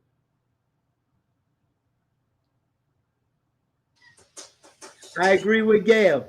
TLA's army isn't big, but it's big. We don't let up. And I think that's what TLA needs to see, that he is loved. And I can't wait for his live, because he need to see you are loved. Bro, we get you are loved. You stay the way you are. Let the trees talk about she from Southside. I'm from New York. You know how we do. We can go hood on you in a minute. We'll put the wine glass down to the side, and we'll pick up a 40 and get the going. I can go from the girl with the heels and the soft, pretty, feminine side to that alpha male, female from the south side of Chicago that don't take no crap. Like what? And like I said, we definitely have to keep this conversation going. And I hope all the people dropping in and out of the live stream, and just, the call of action to, we are going to keep having a conversation, because this is something, she's just a big figure with the mask on, but this is something that goes on in the community, in society, and we need to talk about it, because there's a whole bunch of many people just like her that do this every day, that, men in the shadows don't want to talk about, because they feel like nobody wants to listen. Or men in the shadows are just so sick of it that they go, to Brazil. They go out the country to get them. Yes. They feel like that they're not, appreciated and loved. And my whole premise of this platform is to encourage, inspire, and motivate by me being a model and me being the example, and to bring other opinions on, so we can hear our perceptions and sides and perspectives, so you can get a well-rounded ideal or assumption to what these different things is. Like even the medicine, like I said, when you hear the word, it sounds just derogatory. So when I first heard it, I'm like, what the heck is this crap? Then when I took an understanding to be like, let me sit back and listen, because that's the educator in me. That's how I am naturally. I want to listen and learn first before I jump in. Because the old me would just jump in and talk and whatever. But no, I'm gonna listen and learn and sit back. And when I start understanding and hearing these men's stories, I was like, oh wow, like these and I had to kind of give them credit, because they were standing up saying it, because most men would just kind of maybe talk with men. Some men won't even tell men. They'll just silently sit there and deal with it. They won't talk. So the fact that the men are coming out, not the extremeness of it, and I guess there's a place for the men that are extreme and say all women or whatever. You stay there by yourself, whatever. But we still can't demise and diminish what they've been through. And if they want to be by themselves, fine. But like I said, I feel like the men that are really truly here that want to make this work, I think that's amazing. And big up to the men. Like, I don't think men hear that. And LA was saying that on my live the other day. You got to tell men they're appreciated. All men, especially black ones. You need to tell them they're appreciated. They don't have to be your man. Let them know that he did good. He did well. I appreciate that you looked out for me. You stood up for me. You helped me. You were there. You listened. I think we really don't understand how important it is to tell a man that anybody, because us, we are human, we are natural beings that like, affection and attention. But LA expressed that really well on my live yesterday, because I had him on yesterday, and he was talking about women. Listen, because I asked him for a call to action, and he said, Miss B, if there's anything I can say, is women just let men know they're appreciated. It's very simple. Tell us thank you. Tell us I appreciate you. I'm telling you, ladies, that's a kryptonite. If you tell him that, and consistently tell him that, oh my goodness, because he needs that. We all need it, but I'm telling, especially when you're not giving that to somebody. The man, he feels he gets in his place, put it that way, because he's hearing those affirmations that he needs in a world that's not giving him that. You guys can expound on it, because I go all day. Go ahead. True. I would say in closing too, sisters, stop feeling like you have to compete with black men. Stop feeling like you have to, because you make more money, or you in a bigger position, or you got a bigger platform, like that you have to let your testosterone show. Quit doing that mess. Like, stop it already. And I'm pretty sure that she's gotten legal advice from attorneys. That's why the apology came so fast. Listen, Toxic K is in enough trouble. She just lost the Cardi B case. She in trouble with this whole federal case with this information she spewed out on her platform in regards to the R. Kelly case. She's possibly in a lot of trouble, and she continuously feel like she got to get something to prove and show somebody. That's why I'm so good. That's why I'm so big. That's why I'm so bad. That's why, like, stop it already. And you know what it is, Patrice? Is basically going back to what you expounded on so eloquently at the beginning of the stream. The narcissism, and I think she knows she's going down. And so when you know somebody's like already going down and they're in their last leg, they're just doing everything to just say and do to get attention. And to me, that's what I got out of that. When I heard her talking, I could tell like she's already low, because you have to be low to be saying that stuff you're saying. And I think because everything's coming at her all these ways, that's her justification of it. Because otherwise, it sounds insane. What you're saying doesn't make any logical sense of things you were saying. And I concur on that, what you were saying, Patrice. I think it's because she's heading down with all these cases and allegations, and she's just trying to do that last stand. I'm gonna give you a challenge, Ms. B. Vanessa. Here's a challenge for you, since you always talk about a plan of action.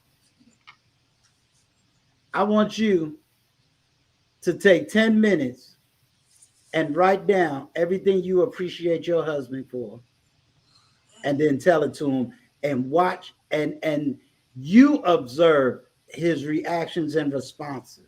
I've actually done that before. I've done that, but I'm gonna do it. How long ago? He gets home at 4:30, so I'm gonna do it again today. Being that you said you mentioned me to him. Yeah, I read the email. I read it to him. Yeah, and when I explained you to him. Yeah, and do it tonight, and then tell him, I'm sorry if I fall short by not doing it enough. And I tell him that too. See, I'm to the point, LA, I'm there. Okay. I say those things to him because I know his plight as a black male in life, and I know that how powerful and impactful he is to me and our family. And I know as a woman, I like to hear that, because as women, y'all tell us that all the time as men. You tell us how great we are. We're beautiful. Oh, baby, I love you. You look so good. But us women, it's like we receive it and we don't realize, like, we need to verbally tell a man back these things. He needs to hear it too.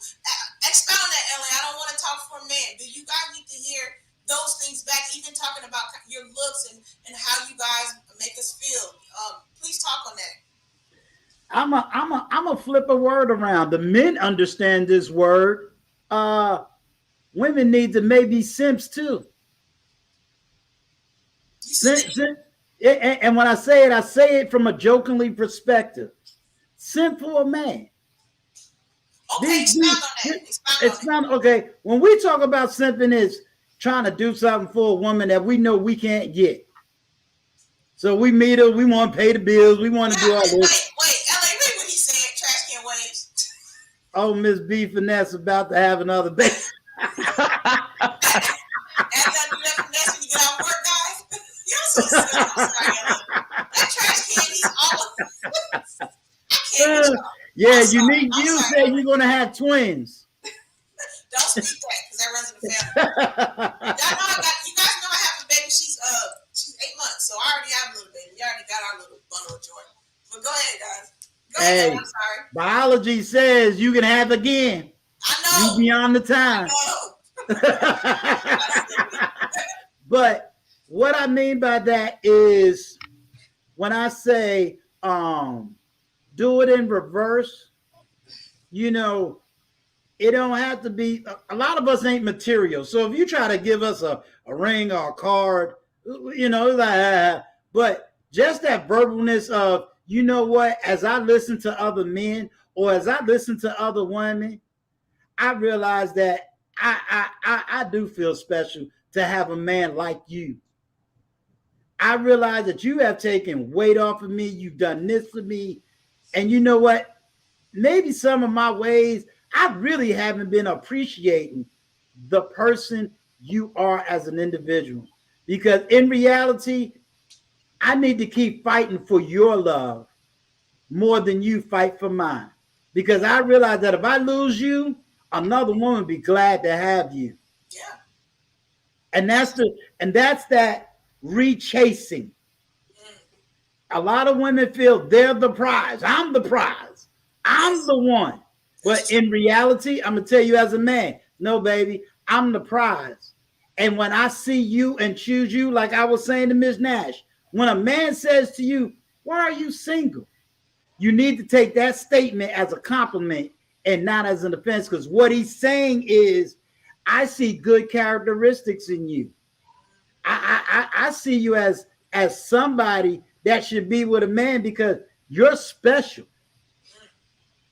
He's not. Ladies, listen, Mr. Stewart is giving you guys the game on just how to keep the men, because this is an integrity thing. Because if he really means that to you, you're gonna say these things from the heart to this man. Go ahead, Ellie Stewart. I just want to add that in. Okay, you know, he's telling you you're special. He's telling you he sees something good in you, and it's so good that he's wondering, why is this good thing floating around? Why isn't she manned up? Why isn't she wiped up? Now, it's okay to, if you want to be that woman that says, I want to mate, but I don't want to be married. Okay. Especially if you in the older generation, that's cool. I get it. For whatever the reason. You know, you have those relationships that has lasted 10, 20 years and there's no paperwork. You see what I'm saying? But at the end of the day, you need to know when a man compliments you for who you are. Like I told Ms. Nash, don't get stuck in what you look like as far as weight. You got some brothers that love BBWs. You got some brothers that I like meat on my bone. I don't want no crackhead looking woman. That don't appeal to me. You feel me? I'm sorry. Right. I'm gonna be 100. Wait, listen, for the chat, some people might not know, LA. What is a BBW? What'd you say? BBW? Big black women. Okay. That's what Okay. Or big, black, and beautiful. But I also don't, you could be big, but I don't want a Lizzo. Okay. See, you got some women that can be big and carry it just right. Mm-hmm. But their attitude is just right. You see what I'm saying? So you might be a thick woman or a big woman and have a spirit and an attitude that just a man would love. Take it all day long. You see what I'm saying? But you want to be a Lizzo. No, I don't want a Lizzo because I don't know when you want to twerk on me at the next party. I don't know when you're going to cuss. I don't know when you're going to eat your food like a disgusting woman. I don't want that. So no, it's not that I'm ashamed of your size. I'm ashamed of your attitude. I want to be able to take you. I don't care if I'm a YouTuber or an educator. Do I want to bring you in front of my students? And then you start twerking, talking about this is part of Black womanhood history? Do I want a woman to scream and yell and shout and ghetto? No. Do I want to bring a Tasha K that be belittling my sexuality? Is that what I? No. When a man brings a woman, he is telling his homeboys, this is for what I did. This is what God blessed me with. It's not about the man chasing the woman. It's about a woman recognizing that a man chose me above all the women in the world. Well, this is me as a female. You know, when I'm dating a guy, I pay attention to, like I said, behavior. I pay attention to how he treats all the other women in his life. His mother, his sisters, his daughters, his aunts, his nieces, his cousins that are female. I pay attention to that. So men should pay attention to how women treat other men in their life, period. And I'm going to tell you, Treese, that analogy sounded good at one time. I'm going to be totally honest with you. That analogy sounded real good at one time. It really would be good. But you know what? I'm going to speak for me. I love my mother, and me and my mother talk all the time. So I'm in one light. I'm a mama's boy. Me and my sister don't talk. You know, I got relationship issues when it comes to other women, but is it always me? So I think that Right. analogy is good. No, it definitely don't always have to be you. Right. So I like that analogy as to how does he treat. I would say if I had to give you the advice, look at how we treat the people that's immediately around him. Yeah, or I should say the women that, I mean, you know, the men or women that you are in relations with in some form, you know, whether it be Absolutely. your mother, sister, and et cetera, et cetera. Yeah, because I Absolutely. know you ain't Because gonna always get along with your sibling or that's right. even your parents sometimes. So yeah, you're right. That's right. I meant Because in a general aspect. yeah, because let's be honest, I don't know. So I'm gonna be like Kwame Brown, allegedly. We don't really know how Tasha K allegedly gets along with her family members. Just because her Well, she family says she members don't may get not along get with her on mother. YouTube, huh? She says she don't Oh, get along really? with her mother. Oh, I didn't know Exactly. that. Okay. And she's also talked about she don't get along with her sisters. Mm, okay. You see what I'm saying? Like that's why I say we do have to be careful. That's why I feel as a content creator, no matter what you're putting out, you know, if I I'm just doing think that reactionary videos, the person you are before you get famous and all of that just exactly, shows the person that you're going to be when you become bigger. If you were a monster then, you're going to be even a bigger monster once you that's become right. famous or big-headed or wealthy or rich or whatever you want to call it. That's the Right. person that you already were to the fullest, to the max, to the 10th power. Right. That's why when I do content, when I do like if I'm doing a reactionary video, I always give praise to the content creator and then try to just argue the viewpoints, you know what I'm saying, of what that content creator may have said or done. I You know what I agree. mean? Never attacking the individual because I don't know you as a person. True. I only know what you say online or what product or services you put out online.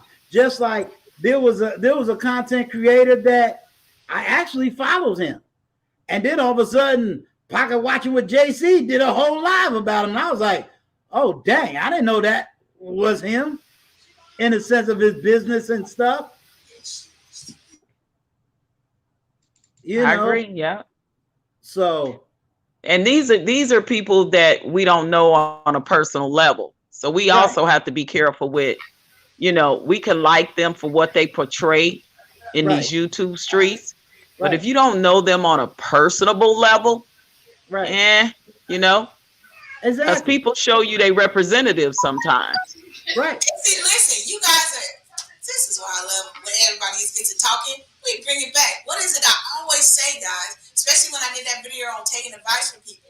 You only can judge the perception of what people are showing to you and how they give it. But you always got to understand there is some experience and there is something behind it all the time. So mm-hmm. if you talk about this all the time, Patrice, you still have to come and walk with some type of understanding that that's the truth. So you can judge what's coming out of them or that spewingness of it, but there might be some background things that triggered or make them the way they are. And so, can they change? Do you guys think she's at a level where she could change call to action, or do you think she's too far gone? What do you guys think as far as her? Because we've talked about it, we've talked about what we didn't like. Now let's kind of move forward with it. Do you think she's at a level where she could fix this or clean this up or change, or do you think she's too far gone? What do you guys think?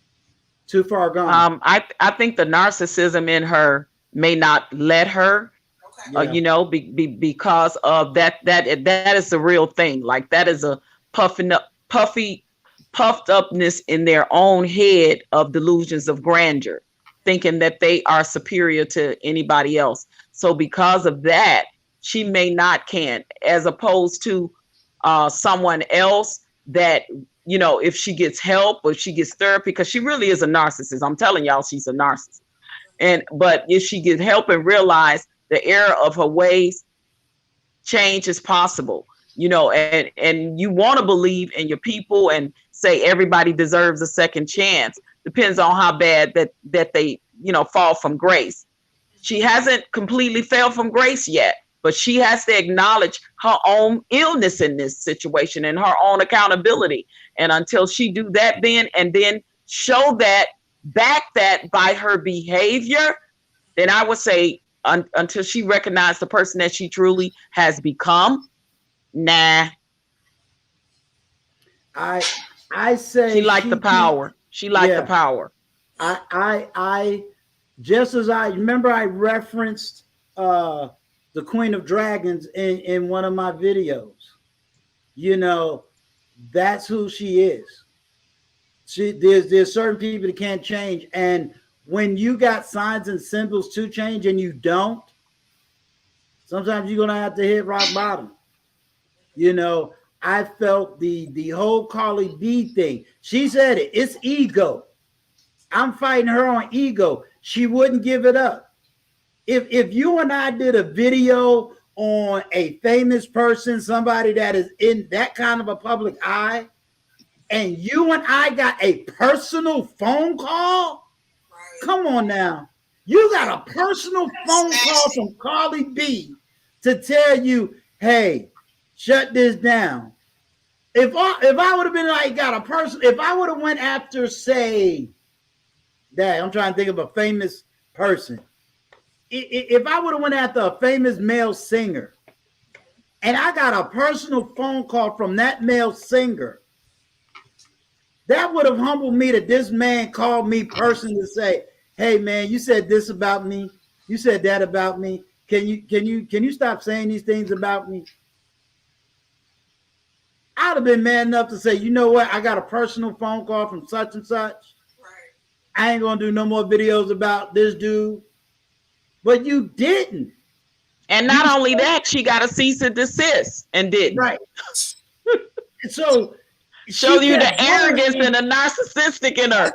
Right. That right there is, that is its character and form. Because right. It's like, it was a driving force to like, oh, okay, I'm going to prove. At some point, and this is, I think, a good soliloquy too. Women, we don't have to keep proving anything to these men. Like, there's nothing you need to prove. You don't have to be extra strong. You don't have to be extra confident. You have to be extra powerful. Just be extra yourself. A man will receive that and he will just take it and run it if you give him the respect and you are being your true, authentic self, whatever it is.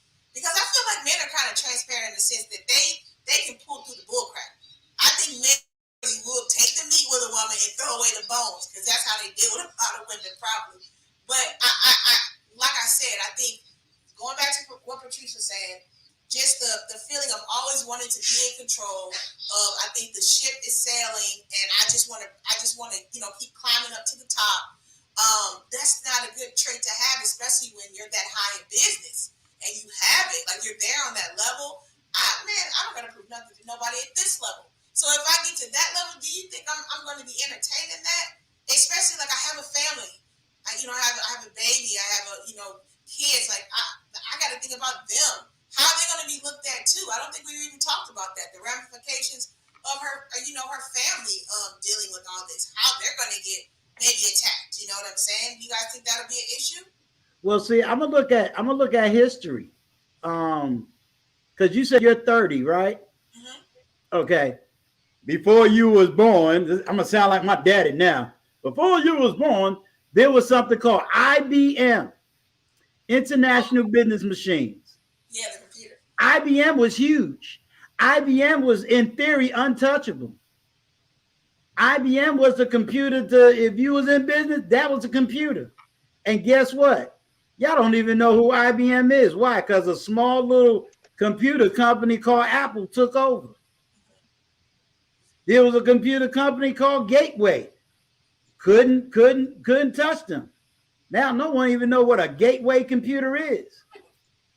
You understand what I'm saying? Yes, there was a time if you had a beeper, you went to your beeper and you went to a payphone.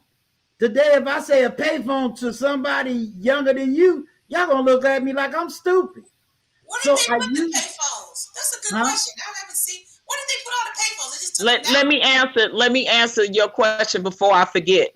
When as far as her family and like even her friends and her co-workers, like she was on somebody else's platform, like Storm Monroe and one of her employees that works for her and her Patrice, hold on. family. Listen, Patrice, who you talking about? You keep saying she. I wasn't sure. yeah, she takes care of all of them. Who's she, Patrice? So everybody knows it's listening. Toxic K. Okay. Yeah, so that's gonna come with they will take the butt whooping, they will take all of the verbal abuse, they will take the backlash because she's taking care of a lot of her family members and she had even fired one of her employees so many times and she hired them back or whatever, and then they were discussing that and they coddled the behavior, and that's what I say about when you coddle the perpetrator's behavior. It's benefiting them. So of course they're gonna be on her side. They don't want to lose their job. They don't want to stop the bills from being paid and the money flowing in. So they're gonna coddle the behavior and they're gonna take whatever backlash that they get from from other people.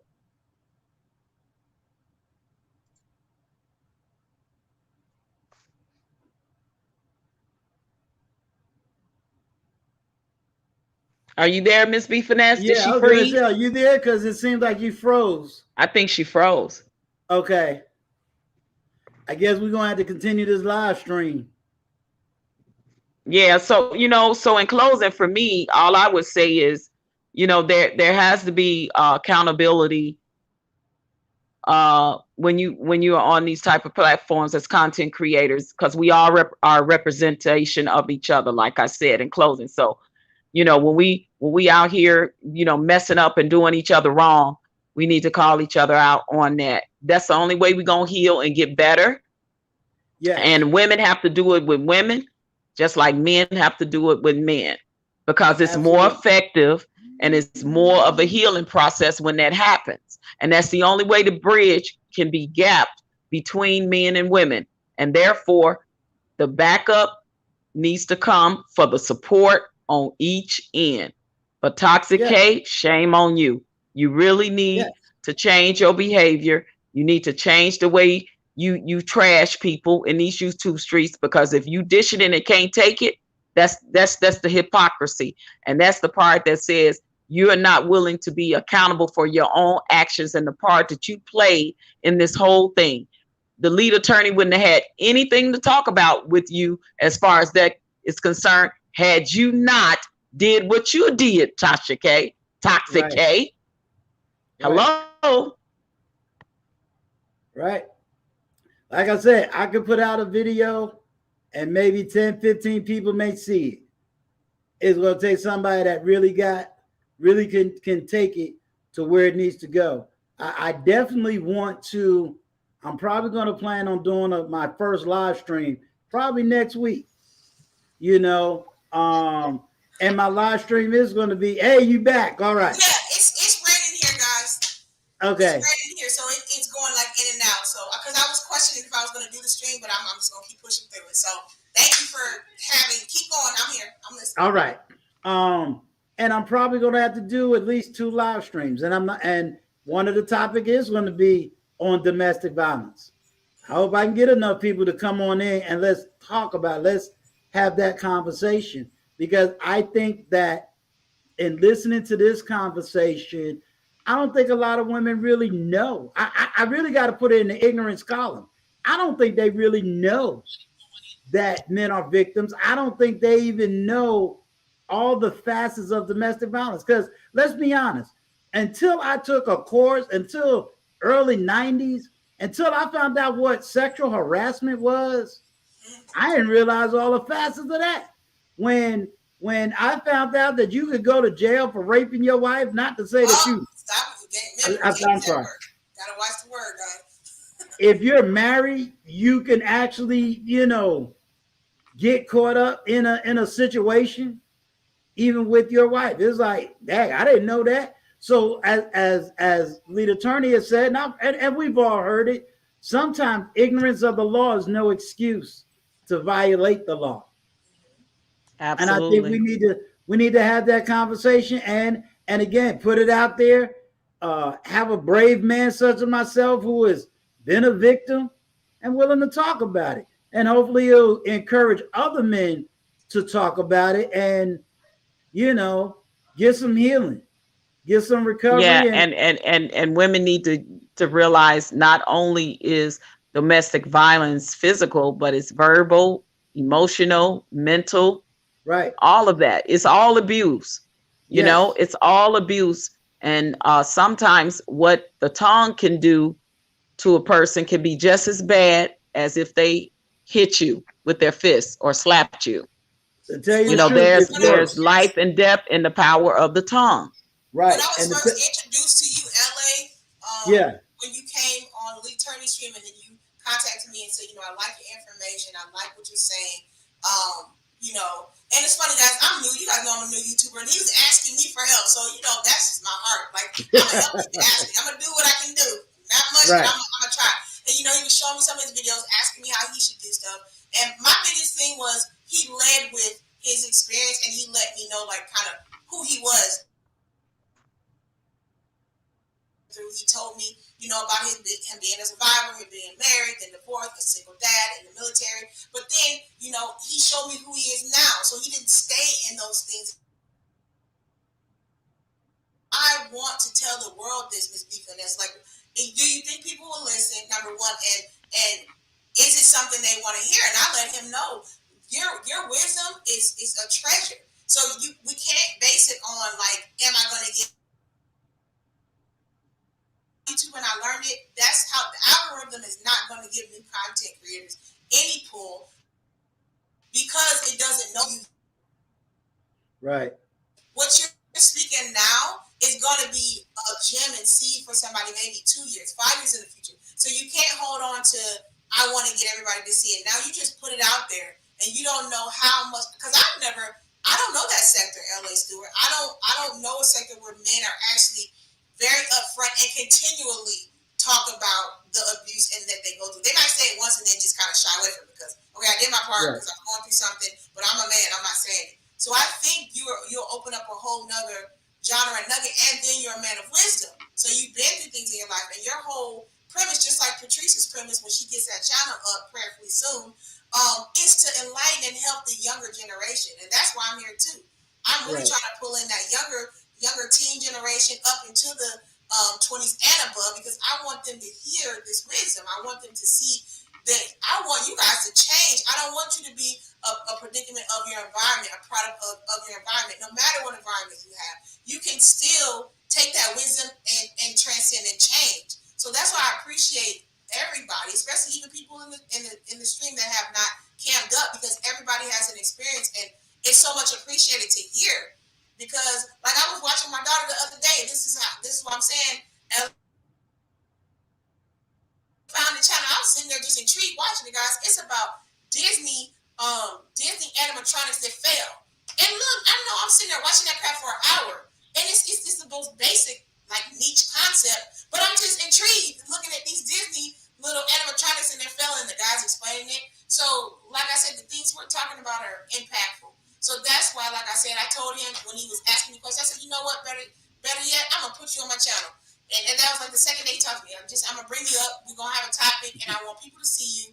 And then you just use the market, and you know you feel off of those that are coming to you, and you feed into them, and then it will grow. So I just do want to express that, especially like Lee Attorney said, those that want to start a channel, just start it.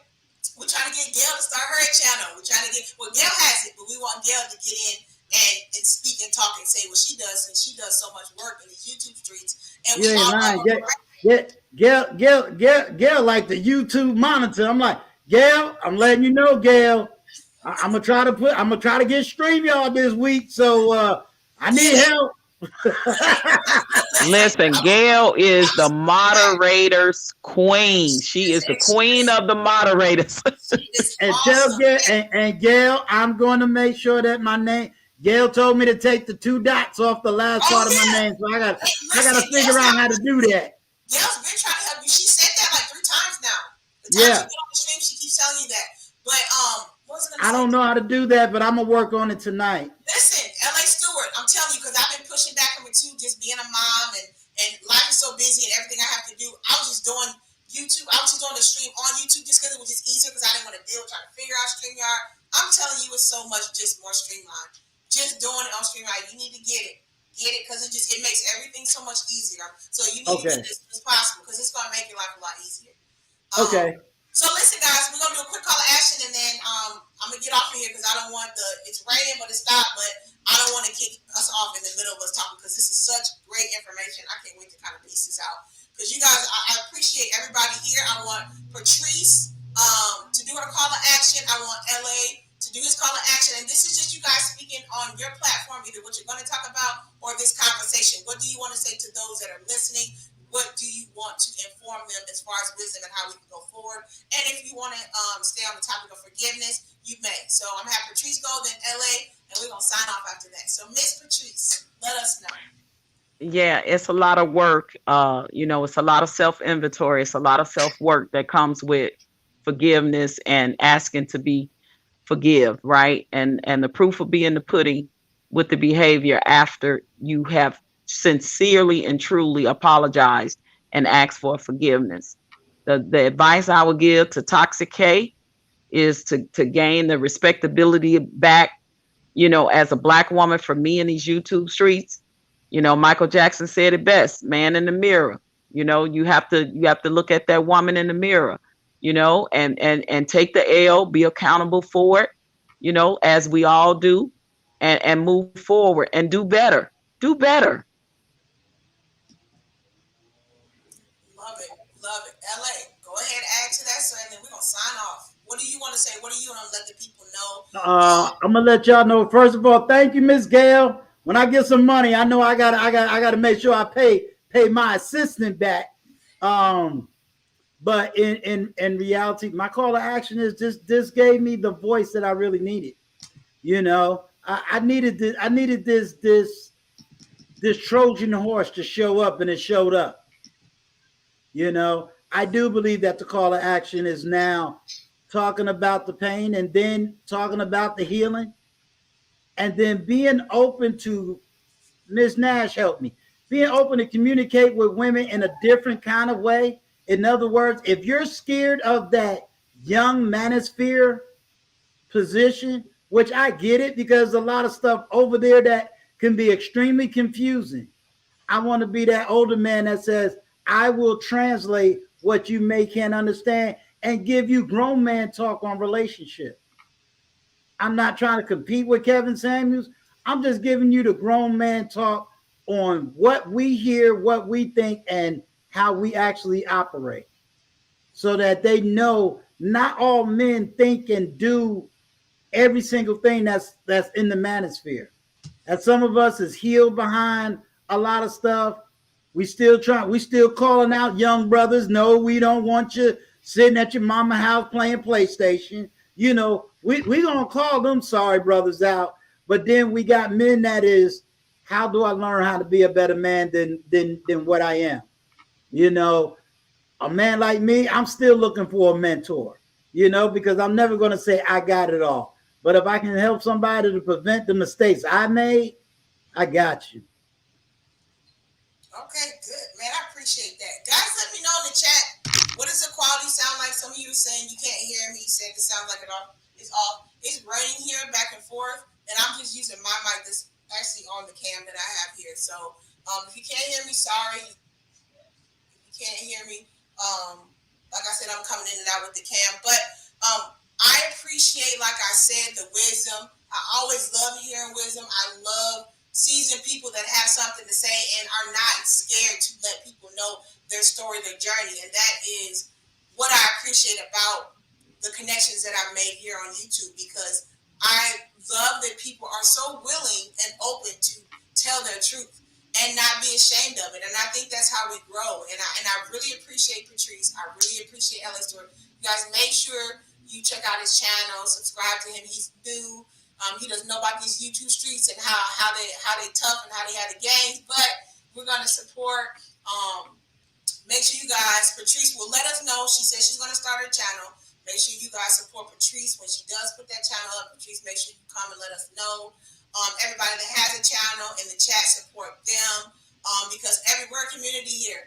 And, you know, good or bad, no matter if we agree or disagree, we don't like each other, we do. We show up. So I do appreciate that, you guys. I do appreciate you showing up through the struggle stream. I'm not even understanding it has to be the rain, guys, because it's still raining here because, like Lee said, I got good internet. So I don't know why this was kicking in and out. It kicked out earlier, guys, because I'm in another area in the house and I forgot to get the charger. But I digress. Y'all know we family. It is what it is. Don't And we charge appreciate you too, Miss B Finesse. We appreciate you and we appreciate the chat family. Shout out to y'all.